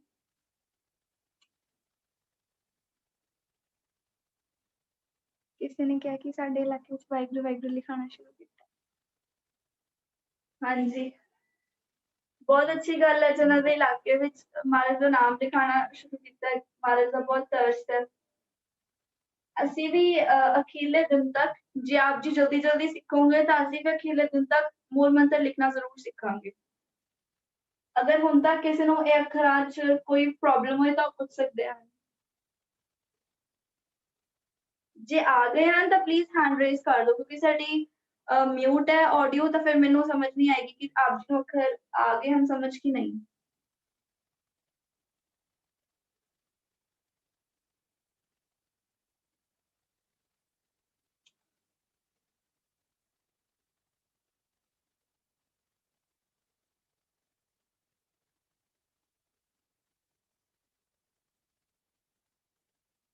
ਠੀਕ ਹੈ, ਅਗਲਾ ਅੱਖਰ ਜਿਹੜਾ 9ਵਾਂ ਅੱਖਰ ਸਿੱਖਾਂਗੇ ਜੋ ਬਿਨਾਂ ਮੁਹਾਰ ਤੋਂ ਹੈ ਉਹ ਹੈ ਰਾਰਾ। ਹੁਣ ਕਈ ਇਸ ਤਰ੍ਹਾਂ ਕਰਦੇ ਹਨ ਕਿ ਜਦੋਂ ਰਾਰਾ ਤੇ ਗੱਗਾ ਬਣਾਉਂਦੇ ਹਨ ਤਾਂ ਉਹਨਾਂ ਦੀ ਜਿਹੜੀ ਮੋਹਰੀ ਹੈ ਉਹ ਬਿਲਕੁਲ ਸੇਮ ਰੱਖ ਦਿੰਦੇ ਹਨ, ਪਰ ਰਾਰੇ ਤੇ ਗੱਗੇ ਦੇ ਵਿੱਚ ਫਰਕ ਹੁੰਦਾ ਹੈ। ਜਦੋਂ ਅਸੀਂ ਰਾਰਾ ਬਣਾਉਂਦੇ ਹਾਂ ਤਾਂ ਇਸ ਦੀ ਮੋਹਰੀ ਵੱਡੀ ਹੋਣੀ ਚਾਹੀਦੀ ਹੈ। ਜਦੋਂ ਅਸੀਂ ਗੱਗਾ ਬਣਾਉਂਦੇ ਹਾਂ, ਜੋ ਅਸੀਂ ਸਿੱਖਿਆ, ਉਸ ਦੀ ਮੋਰੀ ਛੋਟੀ ਹੁੰਦੀ ਹੈ।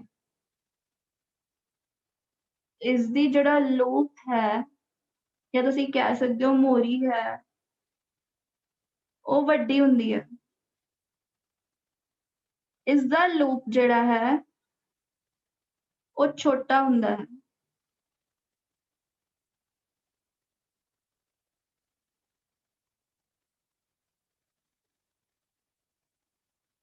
ਬਾਕੀ ਇਸਦੀ ਬਣਤਰ ਬਿਲਕੁਲ ਇਸ ਵਾਂਗ ਸੇਮ ਹੀ ਹੁੰਦੀ ਹੈ। ਇਸ ਵਿੱਚ ਅਸੀਂ ਕੀ ਚੀਜ਼ਾਂ ਸਿੱਖੀਆਂ ਸਨ ਕਿ ਇੱਥੋਂ ਤੁਸੀਂ ਤਿੱਖਾ ਰੱਖਣਾ ਹੈ ਤੇ ਇਹ ਦੋ ਥਾਵਾਂ ਤੋਂ ਤੁਸੀਂ ਗੋਲੀਆ ਰੱਖਣਾ। ਤੁਹਾਡੇ ਇੱਥੋਂ ਮੁੜਿਆ ਹੋਇਆ ਹੋਣਾ ਚਾਹੀਦਾ, ਤਿੱਖਾ ਨਹੀਂ ਹੋਣਾ ਚਾਹੀਦਾ, ਕਿਉਂਕਿ ਅਸੀਂ ਗੋਲੀ ਅੱਖਰ ਸਿੱਖ ਰਹੇ ਹਾਂ। ਉੱਪਰੋਂ ਅਸੀਂ ਇਸ ਕਰਕੇ ਤਿੱਖਾ ਲਿਖਿਆ ਕਿਉਂਕਿ ਇੱਕ ਤਾਂ ਅਸੀਂ ਪੈਨ ਪੈਨਸਿਲ ਨਾਲ ਲਿਖ ਰਹੇ ਹਾਂ, ਦੂਸਰਾ ਅਸੀਂ ਇੱਥੋਂ ਆਪਣੇ ਅਗਲੇ ਅੱਖਰ ਵੱਲ ਜੁੜਨਾ ਹੈ, ਇਸ ਕਰਕੇ ਅਸੀਂ ਉੱਪਰੋਂ ਤਿੱਖਾ ਰੱਖਿਆ। ਇੱਕ ਵਾਰੀ ਦੁਬਾਰਾ ਦੱਸ ਦਿਓ। ਹਾਂਜੀ, ਕਿਸੇ ਨੇ ਰਾਰਾ ਦੁਬਾਰਾ ਪੁੱਛਿਆ। ਇਸ ਦੇ ਵਿੱਚ ਅਸੀਂ ਪਹਿਲੀ ਚੀਜ਼ ਸਿੱਖੀ ਕਿ ਰਾਰੇ ਤੇ ਗੱਗੇ ਦੇ ਵਿੱਚ ਫਰਕ ਕੀ ਹੁੰਦਾ ਹੈ। ਜਦੋਂ ਰਾਰਾ ਬਣਾਉਣਾ ਹੈ ਤਾਂ ਇਸਦਾ ਲੂਪ ਜਿਹੜਾ ਹੈ ਉਹ ਵੱਡਾ ਹੁੰਦਾ ਹੈ, ਗੱਗੇ ਦਾ ਲੂਪ ਛੋਟਾ ਹੁੰਦਾ ਹੈ। ਲੂਪ ਦਾ ਮਤਲਬ ਮੋਰੀ। ਸੈਕੰਡਲੀ, ਜਦੋਂ ਅਸੀਂ ਰਾਰਾ ਬਣਾਉਣਾ ਹੈ ਤਾਂ ਇੱਥੋਂ ਤਿੱਖਾ ਬਣਾਉਣਾ ਹੈ ਤੇ ਇਹ ਦੋ ਥਾਵਾਂ ਤੋਂ ਮੁੜਿਆ ਹੋਇਆ ਬਣਾਉਣਾ ਹੈ। ਆਪ ਜੀ ਬਣਤਰ ਦੇਖ ਸਕਦੇ ਹੋ, ਥੱਲੇ ਲੈ ਜਾ ਕੇ ਫਿਰ ਘੁਮਾ ਕੇ ਫਿਰ ਇਸ ਤਰ੍ਹਾਂ ਸਿੱਧਾ ਲੈ ਜਾ ਕੇ ਥੱਲੇ ਲਿਆ ਕੇ ਉੱਪਰ ਘੁਮਾ ਕੇ ਫਿਰ ਇਸ ਤਰ੍ਹਾਂ। ਇਹ ਸਟ੍ਰੇਟ ਹੋਣਾ ਚਾਹੀਦਾ, ਟੇਢਾ ਨਹੀਂ ਹੋਣਾ ਚਾਹੀਦਾ।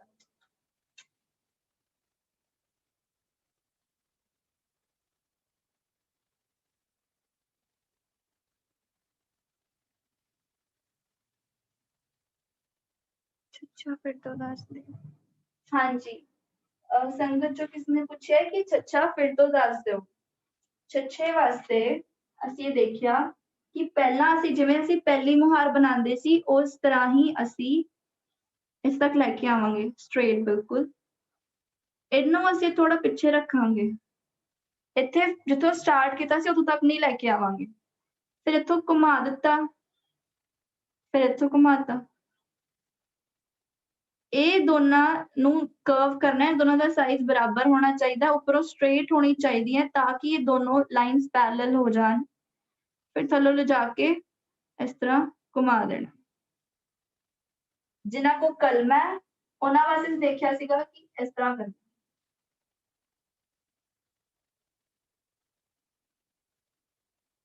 ਜਿਨ੍ਹਾਂ ਕੋਲ ਕਲਮ ਹੈ ਇਹ ਉਹਨਾਂ ਵਾਸਤੇ, ਜਿਨ੍ਹਾਂ ਕੋਲ ਪੈਨ ਹੈ, ਪੈਨਸਿਲ ਹੈ।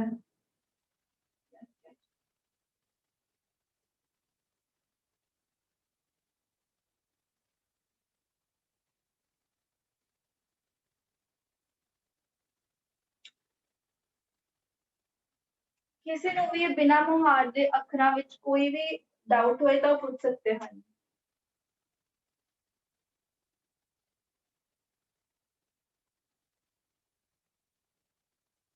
ਜੇ ਅੱਖਰ ਹੋ ਗਏ ਹਨ ਤਾਂ ਪਲੀਜ਼ ਆਪਣੇ ਹੈਂਡ ਰੇਜ਼ ਕਰ ਦਿਓ। ਫਿਰ ਸਾਡੇ ਬਿਨਾਂ ਮੁਹਾਰ ਦੇ ਅੱਖਰਾਂ ਵਿੱਚੋਂ ਸਿਰਫ ਇੱਕ ਅੱਖਰ ਰਹਿ ਜਾਏਗਾ, ਮੰਗਾ। ਅਸੀਂ ਉਸ ਵੱਲ ਫਿਰ ਪ੍ਰੋਸੀਡ ਕਰਾਂਗੇ। ਪੱਬਾ ਦੱਸ ਦਿਓ, ਮੁਹਾਰ ਕੀ ਹੁੰਦਾ। ਹਾਂਜੀ, ਕਿਸੇ ਨੇ ਪੁੱਛਿਆ ਕਿ ਪੱਬਾ ਕੀ ਹੁੰਦਾ। ਸੰਗਤ ਚੋਂ ਪੱਬਾ ਦੱਸ ਦਿਓ। ਪੱਬਾ ਬਣਾਉਣ ਵਾਸਤੇ ਅਸੀਂ ਪਹਿਲਾਂ ਆਪਣੀ ਸਟ੍ਰੇਟ ਲਾਈਨ ਖਿੱਚਣੀ ਹੈ। ਕਿਉਂ ਅਸੀਂ ਸਟ੍ਰੇਟ ਇਸ ਤਰ੍ਹਾਂ ਖਿੱਚਣਾ ਹੈ ਕਿਉਂਕਿ ਅਸੀਂ ਇੱਥੋਂ ਆਪਣੇ ਅਗਲੇ ਅੱਖਰ ਬਣਾਉਣੇ ਹਨ, ਇਸ ਕਰਕੇ ਅਸੀਂ ਉੱਪਰ ਵਾਲੀ ਲਾਈਨ ਸਟ੍ਰੇਟ ਖਿੱਚ ਰਹੇ ਹਾਂ। ਜਿਨ੍ਹਾਂ ਕੋਲ ਕਲਮ ਹੈ ਉਹ ਇੱਥੋਂ ਗੋਲੀਆਂ ਵੀ ਰੱਖ ਸਕਦੇ ਹੋ। ਉਸ ਤੋਂ ਬਾਅਦ ਨੂੰ ਥੱਲੇ ਲੈ ਕੇ ਜਾਓ, ਜਿਵੇਂ ਕੱਕਾ ਬਣਾਇਆ ਸੀ ਉਸ ਤਰ੍ਹਾਂ ਹੀ ਬਣਾ ਲਓ। ਪਰ ਕੱਕੇ ਵਿੱਚ ਅਸੀਂ ਇਹਨੂੰ ਇੱਥੋਂ ਉੱਪਰ ਲੈ ਕੇ ਗਏ ਸੀ, ਅਸੀਂ ਉੱਪਰ ਨਹੀਂ ਲੈ ਕੇ ਜਾਣਾ, ਥੱਲੇ ਲੈ ਕੇ ਆਉਣਾ ਹੈ ਤੇ ਫਿਰ ਇਸ ਤਰ੍ਹਾਂ। ਇਹ ਸਾਡਾ ਬਣ ਗਿਆ ਪੱਬਾ। ਮੁਹਾਰ ਕੀ ਹੁੰਦਾ। ਜਿਨ੍ਹਾਂ ਨੂੰ ਪੰਜਾਬੀ ਨਹੀਂ ਆ ਰਹੀ ਉਹ ਸਮਝ ਸਕਦੇ ਹਨ ਕਿ ਮੁਹਾਰ ਤੁਸੀਂ ਇਸ ਤਰ੍ਹਾਂ ਕਹਿ ਸਕਦੇ ਹੋ ਕਿ ਸਟਾਈਲ, ਉਹ ਤਰੀਕੇ, ਟ੍ਰਿਕਸ ਤੁਸੀਂ ਕਹਿ ਸਕਦੇ ਹੋ ਜਿਹਨਾਂ ਨਾਲ ਜਦੋਂ ਅਸੀਂ ਬਾਣੀ ਲਿਖੀਏ ਤਾਂ ਸਾਡੇ ਸਾਰੇ ਅੱਖਰ ਬਰਾਬਰ ਆਣ। ਤੁਸੀਂ ਦੇਖੋ ਸਾਡੀ ਜਿਹੜੀ ਕਾਮਨ ਹੈਂਡ ਰਾਈਟਿੰਗ ਹੈ ਉਸ ਵਿੱਚ ਸਾਡਾ ਕੋਈ ਅੱਖਰ ਕਿਸ ਤਰੀਕੇ ਨਾਲ ਹੁੰਦਾ ਹੈ, ਕੋਈ ਕਿਸ ਤਰੀਕੇ ਨਾਲ ਹੁੰਦਾ ਹੈ, ਸਾਡਾ ਕੋਈ ਪ੍ਰੋਪਰ ਫਾਰਮੈਟ ਨਹੀਂ ਹੈ। ਜਿਨ੍ਹਾਂ ਨੂੰ ਨਹੀਂ ਸਮਝ ਆ ਰਹੇ ਪੰਜਾਬੀ ਦੇ ਅੱਖਰ ਉਹਨਾਂ ਵਾਸਤੇ ਕਹਿ ਸਕਦੇ ਹਾਂ ਕਿ ਸੌਰਟ ਆਫ ਟ੍ਰਿਕਸ ਨੇ ਜਿਨ੍ਹਾਂ ਨਾਲ ਸਾਡੇ ਹਰ ਅੱਖਰ ਇੱਕ ਤਰੀਕੇ ਦੇ ਦਿਖਣਗੇ। ਜਦੋਂ ਤੁਸੀਂ ਬਾਣੀ ਲਿਖੋਗੇ, ਜਦੋਂ ਤੁਸੀਂ ਮਹਾਰਾਜ ਦੀ ਸੇਵਾ ਕਰੋਗੇ ਲਿਖਣ ਦੀ, ਬਾਣੀ ਲਿਖਣ ਦੀ ਸੇਵਾ ਕਰੋਗੇ, ਤਾਂ ਤੁਹਾਨੂੰ ਇਹ ਦਿੱਕਤ ਆ ਸਕਦੀ ਹੈ ਕਿ ਤੁਹਾਡੇ ਸਾਰੇ ਅੱਖਰਾਂ ਦਾ ਫੌਂਟ ਅਲੱਗ-ਅਲੱਗ ਹੋਏਗਾ। ਪਰ ਅਗਰ ਤੁਸੀਂ ਇਹ ਟ੍ਰਿਕਸ ਫੋਲੋ ਕਰਦੇ ਹੋ, ਤਾਂ ਤੁਹਾਨੂੰ ਪਤਾ ਲੱਗ ਜਾਏਗਾ ਕਿ ਜਦੋਂ ਤੁਸੀਂ ਆਹ ਅੱਖਰ ਬਣਾਉਣੇ ਹਨ, ਤਾਂ ਤੁਸੀਂ ਇਸ ਤਰੀਕੇ ਨਾਲ ਹੀ ਸ਼ੁਰੂ ਕਰਨਾ ਹੈ। ਇਸੇ ਮੁਹਾਵਰੇ ਨਾਲ ਸ਼ੁਰੂ ਕਰਨਾ ਹੈ। ਤੁਹਾਨੂੰ ਫਿਰ ਲਿਖਣ 'ਚ ਪ੍ਰੋਬਲਮ ਨਹੀਂ ਆਏਗੀ, ਤੁਹਾਡੇ ਸਾਰੇ ਅੱਖਰ ਇਕਸਾਰ ਦਿਖਣਗੇ। ਕੱਲ੍ਹ ਗਰੁੱਪ ਵਿੱਚ ਇੱਕ ਪੋਸਟ ਵੀ ਸ਼ੇਅਰ ਕੀਤੀ ਸੀ, ਜਿਸ ਵਿੱਚ ਬਰਾਊਨ ਜਿਹੇ ਕਲਰ ਦਾ ਪਿੱਛੇ ਬੈਕਗਰਾਉਂਡ ਬਣਿਆ ਹੋਇਆ ਹੈ। ਤੁਸੀਂ ਉਸ ਵਿੱਚ ਦੇਖਿਆ ਹੋਏਗਾ ਕਿ ਉਹ ਹੱਥ ਲਿਖਤ ਹੈ, ਪਰ ਉਹ ਬਿਲਕੁਲ ਪ੍ਰਿੰਟਡ ਲੱਗ ਰਿਹਾ ਹੈ। ਉਹ ਕਿਉਂ ਪ੍ਰਿੰਟਡ ਲੱਗ ਰਿਹਾ ਹੈ? ਕਿਉਂਕਿ ਇਹ ਟ੍ਰਿਕਸ ਫੋਲੋ ਕੀਤੀਆਂ ਗਈਆਂ। ਸਾਰੇ ਅੱਖਰ ਇੱਕੋ ਤਰੀਕੇ ਦੇ ਨਾਲ ਸ਼ੁਰੂ ਹੋ ਰਹੇ ਹਨ। ਉਹਨਾਂ ਅੱਖਰਾਂ ਵਿੱਚ ਬਿਲਕੁਲ ਵੀ ਡਿਫਰੈਂਸ ਨਹੀਂ ਹੈ। ਤੁਸੀਂ ਉਹਨਾਂ ਨੂੰ ਨਾਪ ਕੇ ਵੀ ਦੇਖ ਸਕਦੇ ਹੋ। ਮਿਲੀਮੀਟਰ, ਸੈਂਟੀਮੀਟਰ ਦੇ ਹਿਸਾਬ ਨਾਲ ਵੀ ਉਹ ਅੱਖਰ ਬਿਲਕੁਲ ਇੱਕੋ ਜਿਹੇ ਹਨ। ਉਹ ਕਿਵੇਂ ਆ ਰਹੇ ਹਨ? ਕਿਉਂਕਿ ਅਸੀਂ ਇਹ ਟ੍ਰਿਕ ਸਿੱਖੀਆਂ ਹੋਈਆਂ। ਜਦੋਂ ਅਸੀਂ ਬਾਰ-ਬਾਰ ਪ੍ਰੈਕਟਿਸ ਕਰਦੇ ਰਵਾਂਗੇ, ਤਾਂ ਸਾਡੇ ਸਾਰੇ ਅੱਖਰ ਇਕਸਾਰ ਦਿਖਣਗੇ। ਘੱਗਾ। ਘੱਗਾ। ਘੱਗਾ ਵੀ ਅਸੀਂ ਕੱਲ੍ਹ ਸਿੱਖਿਆ ਸੀ। ਕੱਲ੍ਹ ਅਸੀਂ ਪੱਪੇ ਵਾਲੀ ਮੁਹਾਰ ਸਿੱਖੀ ਸੀ। ਇਸ ਵਿੱਚ ਥੱਥਾ ਵੀ ਆਉਂਦਾ ਹੈ ਤੇ ਘੱਗਾ ਵੀ ਆਉਂਦਾ ਹੈ। ਜਦੋਂ ਅਸੀਂ ਘੱਗਾ ਬਣਾਉਣਾ ਹੈ, ਕੋਈ ਅੱਖਰਕਾਰੀ ਦਾ ਗਰੁੱਪ ਵਿੱਚ ਐਡ ਕਰੋ। ਘੱਗਾ ਬਣਾਉਣ ਵਾਸਤੇ ਪਹਿਲਾਂ ਅਸੀਂ ਆਹੀ ਬੇਸਿਕ ਮੁਹਾਰ ਬਣਾਉਣੀ ਹੈ। ਸੈਂਟਰ ਚੋਂ ਇੱਕ ਸਟ੍ਰੇਟ ਲਾਈਨ ਖਿੱਚਣੀ ਹੈ, ਥੱਲੋਂ ਘੁਮਾ ਦੇਣਾ, ਫਿਰ ਪਿੱਛੋਂ ਇਸ ਤਰ੍ਹਾਂ ਸਿੱਧਾ ਲਿਜਾ ਕੇ ਇਸ ਤਰ੍ਹਾਂ ਲੈ ਜਾਓ। ਇਹ ਸਾਡਾ ਬਣ ਗਿਆ ਘੱਗਾ। ਇਸ ਵਿੱਚ ਵੀ ਕੱਲ੍ਹ ਕਈ ਬੱਚਿਆਂ ਨੂੰ ਦਿੱਕਤ ਆ ਰਹੀ ਸੀ। ਘੱਗਾ ਜਦੋਂ ਬਣਾਉਣਾ ਹੈ, ਤਾਂ ਇਸ ਦੇ ਵਿੱਚ ਜਿਹੜੀ ਇਹ ਸਪੇਸ ਹੈ, ਇਹ ਤੁਹਾਨੂੰ ਅੰਦਾਜ਼ੇ ਨਾਲ ਬਿਲਕੁਲ ਇਕੁਅਲ ਰੱਖਣੀ ਹੈ। ਮੇਜਰ ਕਰਨ ਦੀ ਜ਼ਰੂਰਤ ਨਹੀਂ ਹੈ, ਆਪਸ ਵਿੱਚ ਬਿਲਕੁਲ ਬਰਾਬਰ ਰੱਖਣੀ ਹੈ। ਸੈਂਟਰ ਦੀ ਲਾਈਨ ਸਟ੍ਰੇਟ ਰੱਖਣੀ ਹੈ ਤੇ ਸਾਈਡ ਵਾਲੀ ਲਾਈਨ ਜਿਹੜੀ ਹੈ, ਲਾਸਟ ਲਾਈਨ ਹੈ, ਇਸ ਨੂੰ ਤੁਸੀਂ ਘੁੰਮੀ ਹੋਈ ਰੱਖਣਾ। ਮਤਲਬ ਇਸ ਤਰੀਕੇ ਦੇ ਨਾਲ ਰੱਖਣਾ ਹੈ, ਇਹਨੂੰ ਸਟ੍ਰੇਟ ਨਹੀਂ ਰੱਖਣਾ। ਇਹ ਸੀ ਘੱਗਾ, ਅਸੀਂ ਕੱਲ੍ਹ ਸਿੱਖਿਆ ਸੀ। ਊੜਾ। ਊੜਾ। ਊੜੇ ਵਾਸਤੇ ਅਸੀਂ ਆਪਣੀ ਦੂਸਰੀ ਮੁਹਾਰ ਸਿੱਖੀ ਸੀ। ਇਸ ਵਿੱਚ ਪਹਿਲਾਂ ਅਸੀਂ ਆਪਣਾ ਬੇਸਿਕ ਸਟਰਕਚਰ ਬਣਾਵਾਂਗੇ। ਉਸ ਤੋਂ ਬਾਅਦ ਅਸੀਂ ਇਹਨੂੰ ਤੱਤੇ ਵਾਂਗ ਇਸ ਤੱਕ ਲੈ ਜਾਵਾਂਗੇ। ਉਸ ਤੋਂ ਬਾਅਦ ਅਸੀਂ ਇਹਨੂੰ ਉੱਪਰੋਂ ਥੱਲੇ ਲੈ ਕੇ ਆਵਾਂਗੇ ਤੇ ਫਿਰ ਉੱਪਰੋਂ ਘੁਮਾ ਦਾਂਗੇ। ਇਹ ਸਾਡਾ ਬਣਿਆ ਸੀ ਊੜਾ। ਇੱਕ ਵਾਰ ਅਸੀਂ ਦੁਬਾਰਾ ਦੇਖ ਲੈਂਦੇ ਹਾਂ। ਪਹਿਲਾਂ ਅਸੀਂ ਤੱਤੇ ਵਾਲੀ ਮੁਹਾਰ ਵਾਂਗ ਤੱਤਾ ਬਣਾਵਾਂਗੇ। ਪਿੱਛੋਂ ਦੀ ਚੱਕਿਆ ਤੇ ਇੱਥੇ ਤੱਕ ਲੈ ਗਏ। ਇੱਥੋਂ ਸ਼ੁਰੂ ਕਰਨਾ, ਪਿੱਛੋਂ ਦੀ, ਅੱਗੋਂ ਦੀ ਨਹੀਂ ਸ਼ੁਰੂ ਕਰਨਾ। ਹੁਣ ਕਈਆਂ ਨੂੰ ਕਲਮ ਉੱਪਰ ਲਿਜਾਣ 'ਚ ਦਿੱਕਤ ਆਉਂਦੀ ਹੈ, ਤਾਂ ਉਹ ਇੱਥੋਂ ਥੱਲੇ ਵੀ ਲੈ ਕੇ ਆ ਸਕਦੇ ਹਨ। ਉਸ ਤੋਂ ਬਾਅਦ ਇਹਨੂੰ ਉੱਪਰ ਕਰੋ ਤੇ ਇਸ ਤਰ੍ਹਾਂ ਲੈ। ਇਹ ਸਾਡਾ ਬਣ ਗਿਆ ਊੜਾ। ਹਾਂਜੀ, ਇਹ ਨੰਬਰ ਹੈ। ਤੁਸੀਂ ਇਸ ਨੰਬਰ ਤੇ ਅੱਖਰ ਲਿਖ ਕੇ ਸੈਂਡ ਕਰ ਸਕਦੇ ਹੋ। ਤੇ ਅੱਖਰਕਾਰੀ ਵਾਸਤੇ ਵੀ ਗਰੁੱਪ ਬਣਿਆ ਹੋਇਆ ਹੈ। ਅਗਰ ਕਿਸੇ ਨੇ ਉਸ ਵਿੱਚ ਐਡ ਹੋਣਾ ਹੈ ਤਾਂ ਉਹ ਵੀ ਦੱਸ ਸਕਦੇ ਹਨ।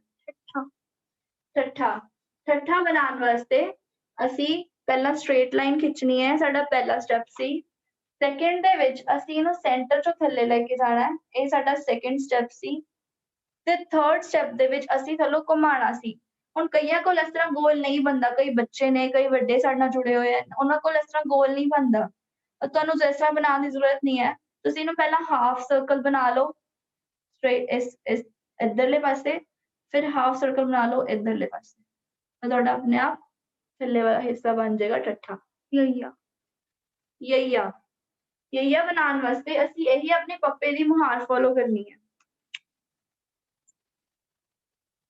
ਨੰਬਰ ਆ ਰਹੇ ਨੇ ਐਡ ਕਰਨ। ਵਾਹਿਗੁਰੂ ਜੀ, ਤੁਸੀਂ ਨੰਬਰ ਇਸ ਵਿੱਚ ਨਹੀਂ ਭੇਜਣੇ, ਤੁਸੀਂ ਇਸ ਨੰਬਰ ਤੇ ਭੇਜ ਸਕਦੇ ਹੋ ਆਪਣੇ ਨੰਬਰ, ਤੁਹਾਨੂੰ ਫਿਰ ਗਰੁੱਪ ਵਿੱਚ ਐਡ ਕਰ ਦਿੱਤਾ ਜਾਏ। ਯਈਆ ਬਣਾਉਣ ਵਾਸਤੇ ਅਸੀਂ ਆਪਣੀ ਉਹੀ ਮੁਹਾਰ ਫੋਲੋ ਕਰਨੀ ਹੈ। ਪਹਿਲਾਂ ਇਹਨੂੰ ਥੱਲੇ ਤੱਕ ਲੈ ਕੇ ਗਏ ਤੇ ਇੱਥੋਂ ਘੁਮਾ ਲਿਆ। ਇਹ ਸਾਡੀ ਬੇਸਿਕ ਮੁਹਾਰ ਸੀ, ਸਾਡਾ ਪਹਿਲਾ ਸਟੈਪ ਸੀ। ਅਸੀਂ ਆਪਣੀ ਮੁਹਾਰ ਬਣਾ ਲਈ। ਉਸ ਤੋਂ ਬਾਅਦ ਇਹਨੂੰ ਉੱਪਰ ਲੈ ਕੇ ਗਏ ਤੇ ਇਸ ਤਰ੍ਹਾਂ ਕੀਤਾ। ਇਹ ਸਾਡਾ ਸੈਕਿੰਡ ਸਟੈਪ ਸੀ।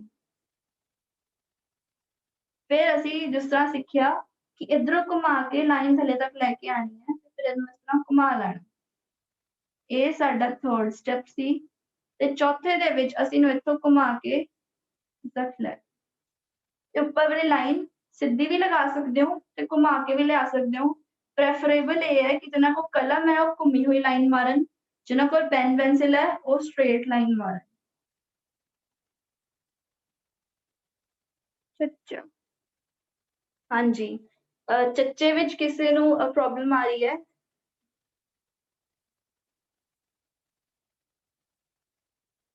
ਕਲਮ ਤੇ ਇੰਕ ਅਵੇਲੇਬਲ ਨਹੀਂ ਹੈ ਤਾਂ ਕੋਈ ਤਰੀਕਾ ਹੈ ਬਣਾਉਣ ਦਾ? ਹਾਂਜੀ, ਇੱਕ ਮਿੰਟ। ਚੱਚਾ ਬਣਾਉਣ ਵਾਸਤੇ ਪਹਿਲਾਂ ਤੁਸੀਂ ਆਪਣੀ ਬੇਸਿਕ ਮੁਹਾਰ ਜਿਹੜੀ ਸੀ ਪਹਿਲੀ ਮੁਹਾਰ ਸਿੱਖੀ ਸੀ ਆਹ ਵਾਲੀ, ਤੁਸੀਂ ਇਹ ਵਾਲੀ ਮੁਹਾਰ ਬਣਾਉਣੀ ਹੈ। ਇਸ ਤੋਂ ਹੀ ਸਾਡਾ ਚੱਚਾ ਬਣੇਗਾ। ਚੱਚਾ ਬਣਾਉਣ ਵਾਸਤੇ ਅਸੀਂ ਇੱਥੋਂ ਘੁਮਾ ਕੇ ਥੱਲੇ ਤੱਕ ਲੈ ਜਾਣਾ ਹੈ, ਫਿਰ ਇੱਥੋਂ ਘੁਮਾ ਕੇ ਇਹਨੂੰ ਉੱਪਰ। ਇਹਦੇ ਵਿੱਚ ਧਿਆਨ ਰੱਖਣ ਵਾਲੀ ਗੱਲ ਇਹ ਸੀ ਕਿ ਇਸਦਾ ਆਪਸ ਚ ਡਿਫਰੈਂਸ ਬਰਾਬਰ ਹੋਣਾ ਚਾਹੀਦਾ। ਐੜਾ ਅਸੀਂ ਕਲਾਸ ਦੀ ਸਟਾਰਟਿੰਗ ਚ ਵੀ ਕੀਤਾ ਸੀ। ਐੜਾ ਬਣਾਉਣ ਚ ਕਾਫੀ ਬੱਚਿਆਂ ਨੂੰ ਪ੍ਰੋਬਲਮ ਆ ਰਹੀ ਹੈ, ਤਾਂ ਇਸ ਦੀ ਵੀਡੀਓ ਬਣਾਈ ਹੋਈ ਹੈ ਕਿ ਐੜਾ ਕਿਸ ਤਰ੍ਹਾਂ ਬਣਾਉਣਾ। ਉਹ ਆਪ ਜੀ ਨੂੰ ਅੱਜ ਗਰੁੱਪ ਵਿੱਚ ਲਿੰਕ ਦੇ ਦੇਵਾਂਗੇ, ਉੱਥੋਂ ਆਪ ਜੀ ਜਾ ਕੇ ਦੇਖ ਸਕਦੇ ਹੋ ਕਿ ਐੜਾ ਕਿਸ ਤਰ੍ਹਾਂ ਬਣਾਉਣਾ ਹੈ। ਇਸ ਵਾਰ ਅਸੀਂ ਦੁਬਾਰਾ ਸਿੱਖ ਲੈਂਦੇ ਹਾਂ। ਐੜਾ ਬਣਾਉਣ ਵਾਸਤੇ ਅਸੀਂ ਪਹਿਲਾਂ ਸਟ੍ਰੇਟ ਲਾਈਨ ਲਗਾਈ, ਥੱਲੇ ਤੱਕ ਲੈ ਕੇ ਗਏ ਤੇ ਇਹਨੂੰ ਉੱਪਰ ਤੱਕ ਲੈ ਕੇ ਜਾਣਾ। ਪਹਿਲਾਂ ਜਿੱਥੋਂ ਸ਼ੁਰੂ ਕੀਤਾ ਸੀ ਉੱਥੇ ਤੱਕ। ਇਹ ਸਾਡਾ ਛੋਟਾ ਲੂਪ ਬਣ ਗਿਆ। ਹੁਣ ਇੱਥੋਂ ਥੱਲੇ ਲੈ ਕੇ ਜਾਣਾ ਤੇ ਫਿਰ ਇਸ ਤਰ੍ਹਾਂ। ਇਹੀ ਸੇਮ ਚੀਜ਼ ਵੱਡੇ ਤਰੀਕੇ ਨਾਲ ਬਣਾਉਣੀ ਹੈ ਤੇ ਫਿਰ ਅਸੀਂ ਇਹਨੂੰ ਏਦਾਂ ਘੁਮਾ ਕੇ ਇਸ ਤਰ੍ਹਾਂ ਲਿਆਉਣਾ। ਸਾਡਾ ਬਣ ਗਿਆ ਐੜਾ। ਅੱਛਾ। ਹਾਂਜੀ, ਚੱਚਾ ਬਣਾਉਣ ਵਾਸਤੇ ਵੀ ਅਸੀਂ ਆਪਣੀ ਬੇਸਿਕ ਮੁਹਾਰ ਜਿਹੜੀ ਪਹਿਲੀ ਸੀ ਇਹੀ ਫੋਲੋ ਕੀਤੀ ਹੈ। ਇਹੀ ਵਾਲੀ ਬੇਸਿਕ ਮੁਹਾਰ ਅਸੀਂ ਬਣਾਈ, ਇੱਥੋਂ ਘੁਮਾ ਕੇ ਥੱਲੇ ਤੱਕ ਲੈ ਗਏ ਤੇ ਫਿਰ ਇਹਨੂੰ ਇੱਥੋਂ ਉੱਪਰ ਲੈ ਗਏ। ਇਸ ਵਿੱਚ ਮੋਰੀ ਹੋਣੀ ਚਾਹੀਦੀ ਹੈ ਚੱਚੇ ਚ ਵੀ।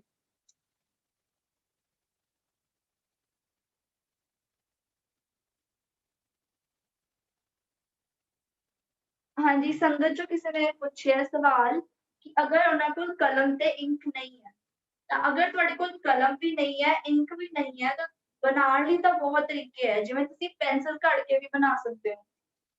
ਹੁਣ ਅਸੀਂ ਇੱਥੇ ਕਲਮ ਕਰਨਾ ਤਾਂ ਨਹੀਂ ਸਿਖਾ ਸਕਦੇ, ਪਰ ਮੈਂ ਆਪ ਜੀ ਵਾਸਤੇ ਕੁਝ ਕਲਮਾਂ ਇਕੱਠੀਆਂ ਕੀਤੀਆਂ ਹਨ।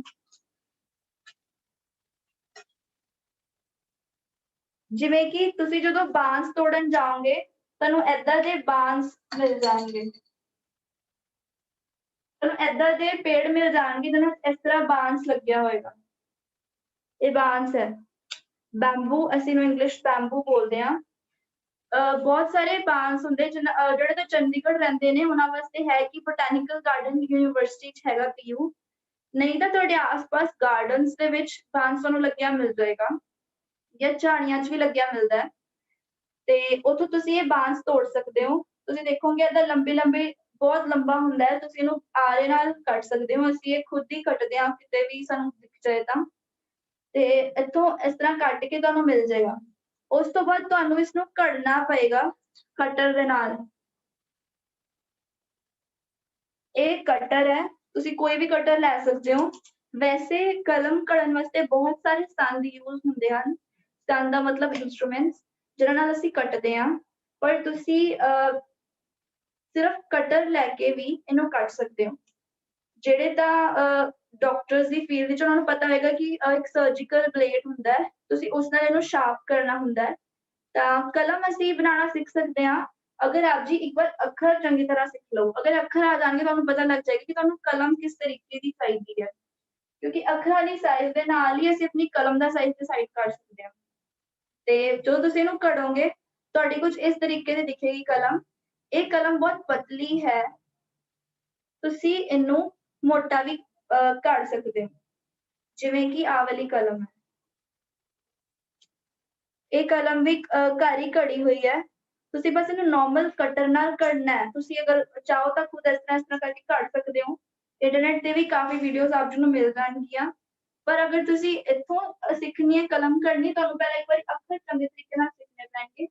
ਫਿਰ ਆਪ ਜੀ ਦੱਸ ਦੇਣਾ ਜਦੋਂ ਵੀ ਆਪ ਜੀ ਨੇ ਕਲਮ ਸਿੱਖਣੀ ਹੋਏ, ਫਿਰ ਅਸੀਂ ਆਪ ਜੀ ਨੂੰ ਕਲਮ ਸਿਖਾਉਣ ਦਾ ਵੀ ਇੱਕ ਸੈਸ਼ਨ ਲੈ ਸਕਦੇ ਹਾਂ। ਪਰ ਉਸ ਤੋਂ ਪਹਿਲਾਂ ਅੱਖਰ ਚੰਗੀ ਤਰ੍ਹਾਂ ਸਿੱਖ ਕੇ ਅੱਖਰਾਂ ਤੇ ਮੁਹਾਰਤ ਹਾਸਲ ਕਰਨੀ ਪਏਗੀ। ਇਸ ਤਰ੍ਹਾਂ ਤੁਸੀਂ ਜਾ ਕੇ ਆਰੇ ਨਾਲ ਕੱਟ ਲੈਣਾ ਬੈਂਬੂ ਬਾਂਸ ਤੇ ਉਸ ਤੋਂ ਬਾਅਦ ਇਹਨੂੰ ਸਿੰਪਲੀ ਕੱਢ ਕੇ ਆਪ ਜੀ ਬੇਸਿਕ ਕਲਮ ਬਣਾ ਸਕਦੇ ਹੋ। ਬਾਕੀ ਸੰਦ ਯੂਜ਼ ਕਰਕੇ ਅਸੀਂ ਆਪਣੀ ਐਡਵਾਂਸ ਕਲਮ ਬਣਾਉਂਦੇ ਹਾਂ।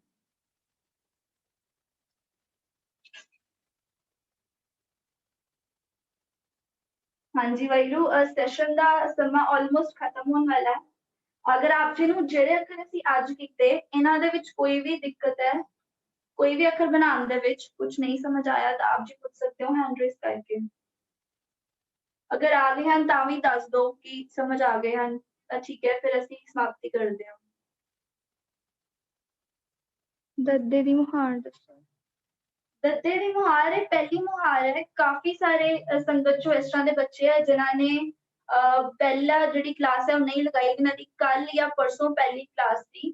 ਤਾਂ ਪਹਿਲੀ ਕਲਾਸ ਅਸੀਂ ਰਿਕਾਰਡ ਦੁਬਾਰਾ ਕਰ ਲਈ ਹੈ। ਆਪ ਜੀ ਨੂੰ ਪਹਿਲੀ ਕਲਾਸ ਦਾ ਲਿੰਕ ਵੀ ਅੱਜ ਤੁਹਾਡੇ ਗਰੁੱਪ ਵਿੱਚ ਮਿਲ ਜਾਏਗਾ ਤਾਂ ਆਪ ਜੀ ਉੱਥੋਂ ਸਿੱਖ ਸਕਦੇ ਹੋ। ਵੈਸੇ ਅਸੀਂ ਪਹਿਲੀ ਮੁਹਾਰ ਇਹ ਸਿੱਖੀ ਸੀ, ਇਸ ਤੋਂ ਅਸੀਂ ਆਹ ਸਾਰੇ ਅੱਖਰ ਸਿੱਖੇ ਸਨ। ਇਹਨਾਂ ਅੱਖਰਾਂ ਚੋਂ ਅਗਰ ਕਿਸੇ ਨੂੰ ਵੀ ਕੋਈ ਪ੍ਰੋਬਲਮ ਹੈ ਤਾਂ ਤੁਹਾਨੂੰ ਉਸ ਵੀਡੀਓ ਦੇ ਵਿੱਚ ਮਿਲ ਜਾਏਗਾ। ਮੈਮ ਇੰਕ ਕਿਵੇਂ ਬਣਾਣੀ ਆ ਅਗਰ ਆਪਾਂ ਕਲਮ ਬਣਾ ਲਈ ਆ ਤਾਂ?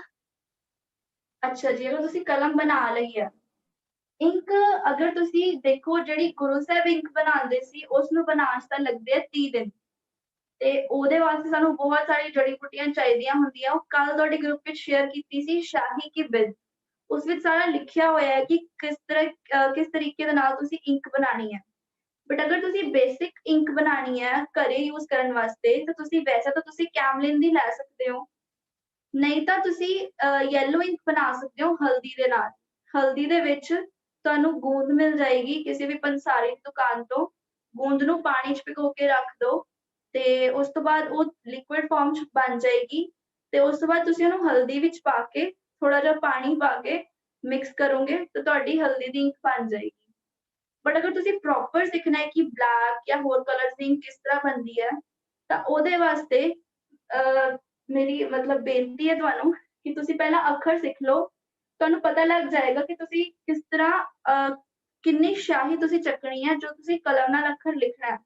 ਫਿਰ ਤੁਹਾਨੂੰ ਇੰਕ ਦੀ ਡੈਂਸਿਟੀ ਪਤਾ ਲੱਗ ਜਾਏਗੀ। ਇੰਕ ਦੀ ਡੈਂਸਿਟੀ ਪਤਾ ਲੱਗਣ ਤੋਂ ਬਾਅਦ ਤੁਸੀਂ ਤੁਸੀਂ ਸ਼ਾਹੀ ਟੈਸਟ ਕਰੋਗੇ ਨਾ ਕਿ ਸ਼ਾਹੀ ਕਿਸ ਤਰੀਕੇ ਦੀ ਬਣੀ ਹੈ। ਇਸ ਕਰਕੇ ਤੁਹਾਨੂੰ ਪਹਿਲਾਂ ਅੱਖਰ ਤੇ ਫਿਰ ਕਲਮਾਂ ਦੋਨਾਂ ਤੇ ਮੁਹਾਰਤ ਹਾਸਲ ਕਰਨੀ ਹੋਏਗੀ ਆਪਣੀ ਸ਼ਾਹੀ ਸਿੱਖਣ ਵਾਸਤੇ। ਵਾਹ ਵਾਹ। ਹਾਂਜੀ, ਕਿਸੇ ਨੇ ਵਾਵਾ ਪੁੱਛਿਆ। ਵਾਵਾ ਵੀ ਇਸੀ ਪਹਿਲੀ ਮੁਹਾਰ ਵਿੱਚ ਆਉਂਦਾ ਹੈ। ਇਸਦੀ ਵੀ ਮੈਨੂੰ ਲੱਗਦਾ ਹੈ ਕਿ ਆਪ ਜੀ ਨੇ ਪਹਿਲੀ ਕਲਾਸ ਨਹੀਂ ਲਗਾਈ ਤਾਂ ਇਹ ਪਹਿਲੇ ਜਿੰਨੇ ਵੀ ਅੱਖਰ ਨੇ ਪਹਿਲੀ ਮੁਹਾਰ ਦੇ, ਇਸਦੀ ਵੀਡੀਓ ਆਪ ਜੀ ਨੂੰ ਅੱਜ ਮਿਲ ਜਾਏਗੀ। ਉਸ ਵਿੱਚ ਤੁਹਾਨੂੰ ਇਹ ਸਾਰੇ ਦੇ ਸਾਰੇ ਅੱਖਰ ਮਿਲ ਜਾਣਗੇ। ਬਾਕੀ ਵੀ ਜਿਹੜੇ 2 ਸੈਸ਼ਨਸ ਹੈ ਉਹ ਵੀ ਰਿਕਾਰਡਡ ਨੇ, ਉਹ ਵੀ ਤੁਹਾਨੂੰ ਉਸਦਾ ਵੀ ਲਿੰਕ ਗਰੁੱਪ ਵਿੱਚ ਪ੍ਰੋਵਾਈਡ ਕਰ ਦਾਂਗੇ, ਆਪ ਜੀ YouTube ਤੋਂ ਦੇਖ ਸਕਦੇ ਹੋ। ਸੰਗਤ ਚੋਂ ਅਗਰ ਹੋਰ ਕਿਸੇ ਨੂੰ ਕੋਈ ਕਿਸੇ ਚੀਜ਼ ਡਾਊਟ ਹੋਏ ਤਾਂ ਉਹ ਪੁੱਛ ਸਕਦੇ ਹਨ।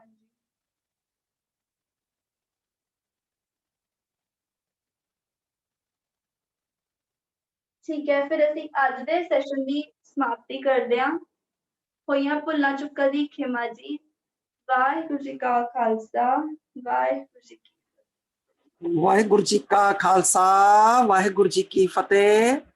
ਬਹੁਤ ਬਹੁਤ ਧੰਨਵਾਦ ਹੈ ਬੀਬੀ ਨਿਤ ਜਪ ਕੌਰ ਜੀ ਦਾ, ਜਿਨ੍ਹਾਂ ਨੇ ਬੜੇ ਸੋਹਣੇ ਤਰੀਕੇ ਨਾਲ ਦੇਖੋ ਜੀ ਸਾਨੂੰ ਸਾਰਿਆਂ ਨੂੰ ਜੋ ਵੇ ਗੁਰਬਾਣੀ ਅੱਖਰਕਾਰੀ ਦਾ ਗਿਆਨ ਜੋ ਵੇ ਪਿਛਲੇ 3 ਦਿਨ ਤੋਂ ਦੇ ਰਹੇ ਨੇ। ਅੱਗੇ ਵੀ ਜੋ ਸਮਾਂ ਹੈਗਾ ਕੱਲ ਦਾ ਪਰਸੋਂ ਦਾ ਜਾਂ ਜੋ ਵੀ ਹੋਰ ਅੱਗੇ ਸਮਾਂ ਹੋਏਗਾ, ਬੀਬੀ ਜੀ ਆਪ ਜੀ ਨੂੰ ਜੋ ਵੇ ਸਾਰਿਆਂ ਨੂੰ ਸਾਨੂੰ ਇਸ ਤਰੀਕੇ ਨਾਲ ਗਿਆਨ ਦਿੰਦੇ ਰਹਿਣਗੇ। ਇਹਨਾਂ ਦਾ ਬਹੁਤ ਬਹੁਤ ਧੰਨਵਾਦ ਹੈ। ਬਾਕੀ ਆਪ ਸਾਰਿਆਂ ਨੂੰ ਬੇਨਤੀ ਹੈ ਕਿ ਅੱਜ ਸ਼ਾਮ ਦਾ ਸੈਸ਼ਨ ਸਾਡਾ ਜੋ ਵੇ ਠੀਕ 6:15 ਵਜੇ ਸ਼ੁਰੂ ਹੋ ਜਾਏਗਾ, 6:15 ਤੋਂ 7:15। ਉਹਦੇ ਵਿੱਚ ਜੋ ਵੇ ਅੱਜ ਸ਼ਾਮ ਦੇ ਸੈਸ਼ਨ ਵਿੱਚ ਵੀਰ ਅਮਨਦੀਪ ਸਿੰਘ, ਡਾਕਟਰ ਅਮਨਦੀਪ ਸਿੰਘ ਜੀ IIT ਕਾਨਪੁਰ ਤੋਂ ਆ ਰਹੇ ਨੇ। ਉਹ ਆਪ ਜੀ ਨੂੰ ਕੈਰੀਅਰ ਦੇ ਬਾਰੇ ਜੋ ਵੇ ਕਿ ਆਪ ਘਰ ਬੈਠੇ ਬੈਠੇ ਆਨਲਾਈਨ ਕਿਸ ਤਰ੍ਹਾਂ ਦੇ ਕੈਸੇ ਕੋਰਸ ਕਰ ਸਕਦੇ ਹੋ ਉਹਦੇ ਬਾਰੇ ਬੜੇ ਵਿਸਤਾਰ ਨਾਲ ਦੱਸਣਗੇ। ਇਸ ਤੋਂ ਇਲਾਵਾ ਸਾਡੇ ਵਿੱਚ ਹੋਣਗੇ ਬੀਬੀ ਜਸਲੀਨ ਕੌਰ ਜੀ, ਜਿਨ੍ਹਾਂ ਨੇ ਪਿਛਲੇ ਸਾਲ ਜੋ ਵੇ IAS ਦਾ ਐਗਜ਼ਾਮ ਜੋ ਵੇ ਉਹ ਟੌਪ ਕੀਤਾ ਸੀ। ਉਹ ਵੀ ਆਪ ਜੀ ਨੂੰ ਆਪਣੇ ਸਾਰਾ ਜੋ ਵੀ ਐਕਸਪੀਰੀਅੰਸ ਹੈ ਉਹ ਸ਼ੇਅਰ ਕਰਨਗੇ। ਤੇ ਬਾਅਦ ਉਸ ਤੋਂ ਨਾਲ ਹਰਪ੍ਰੀਤ ਕੌਰ ਜੀ, ਬੀਬੀ ਹਰਪ੍ਰੀਤ ਕੌਰ, ਉਹ ਵੀ ਹੋਣਗੇ। ਉਹ ਕੇਸਾਂ ਦੀ ਮਹਾਨਤਾ ਦੇ ਬਾਰੇ ਅੱਜ ਦਾ ਟੌਪਿਕ ਲੈਣਗੇ। ਉਹ ਦੱਸਣਗੇ ਆਪ ਜੀ ਨੂੰ ਕਿ ਕੇਸਾਂ ਦੀ ਕੀ ਮਹਾਨਤਾ ਹੈਗੀ ਹੈ ਤੇ ਸੋ ਗੁਰੂ ਪਿਆਰਿਓ, ਅੱਜ ਸ਼ਾਮ ਦੇ ਇਸ ਸੈਸ਼ਨ ਵਿੱਚ 6:15 ਵਜੇ ਤੋਂ ਲੈ ਕੇ 7:15 ਤੱਕ ਸੈਸ਼ਨ ਹੈਗਾ। ਆਪ ਜੀ ਜਰੂਰ ਜੁੜਿਓ। ਆਪ ਜੀ ਨੂੰ ਬੇਨਤੀ ਹੈ, ਨਾਲ ਹੀ ਨਾ ਆਪਣੇ ਜਿਹੜੇ ਮਿਲਣ ਵਾਲੇ ਨੇ ਨਾ, ਉਹਨਾਂ ਨੂੰ ਵੀ ਆਪ ਜੀ ਅੱਗੇ ਲਿੰਕ ਸ਼ੇਅਰ ਕਰ ਸਕਦੇ ਹੋ। ਸਾਡਾ YouTube ਦਾ ਵੀ ਲਿੰਕ ਸ਼ੇਅਰ ਕਰ ਸਕਦੇ ਹੋ ਤੇ ਬਾਕੀ ਜੋ ਵੇ Zoom ਦਾ ਵੀ ਲਿੰਕ ਆਪ ਜੀ ਸ਼ੇਅਰ ਕਰ ਸਕਦੇ ਹੋ, ਤਾਂ ਕਿ ਨਾ ਸਾਡੀ ਕਲਾਸਾਂ ਵਿੱਚ ਨਾ ਹੋਰ ਵੀ ਲੋਕ ਜੋ ਸ਼ਾਮਲ ਹੋ ਸਕਦੇ ਨੇ। ਆਪ ਸਾਰਿਆਂ ਦਾ ਬਹੁਤ ਬਹੁਤ ਧੰਨਵਾਦ। ਵਾਹਿਗੁਰੂ ਜੀ ਕਾ ਖਾਲਸਾ, ਵਾਹਿਗੁਰੂ ਜੀ ਕੀ ਫਤਿਹ। बोलो सतनाम सतनाम। सतनाम।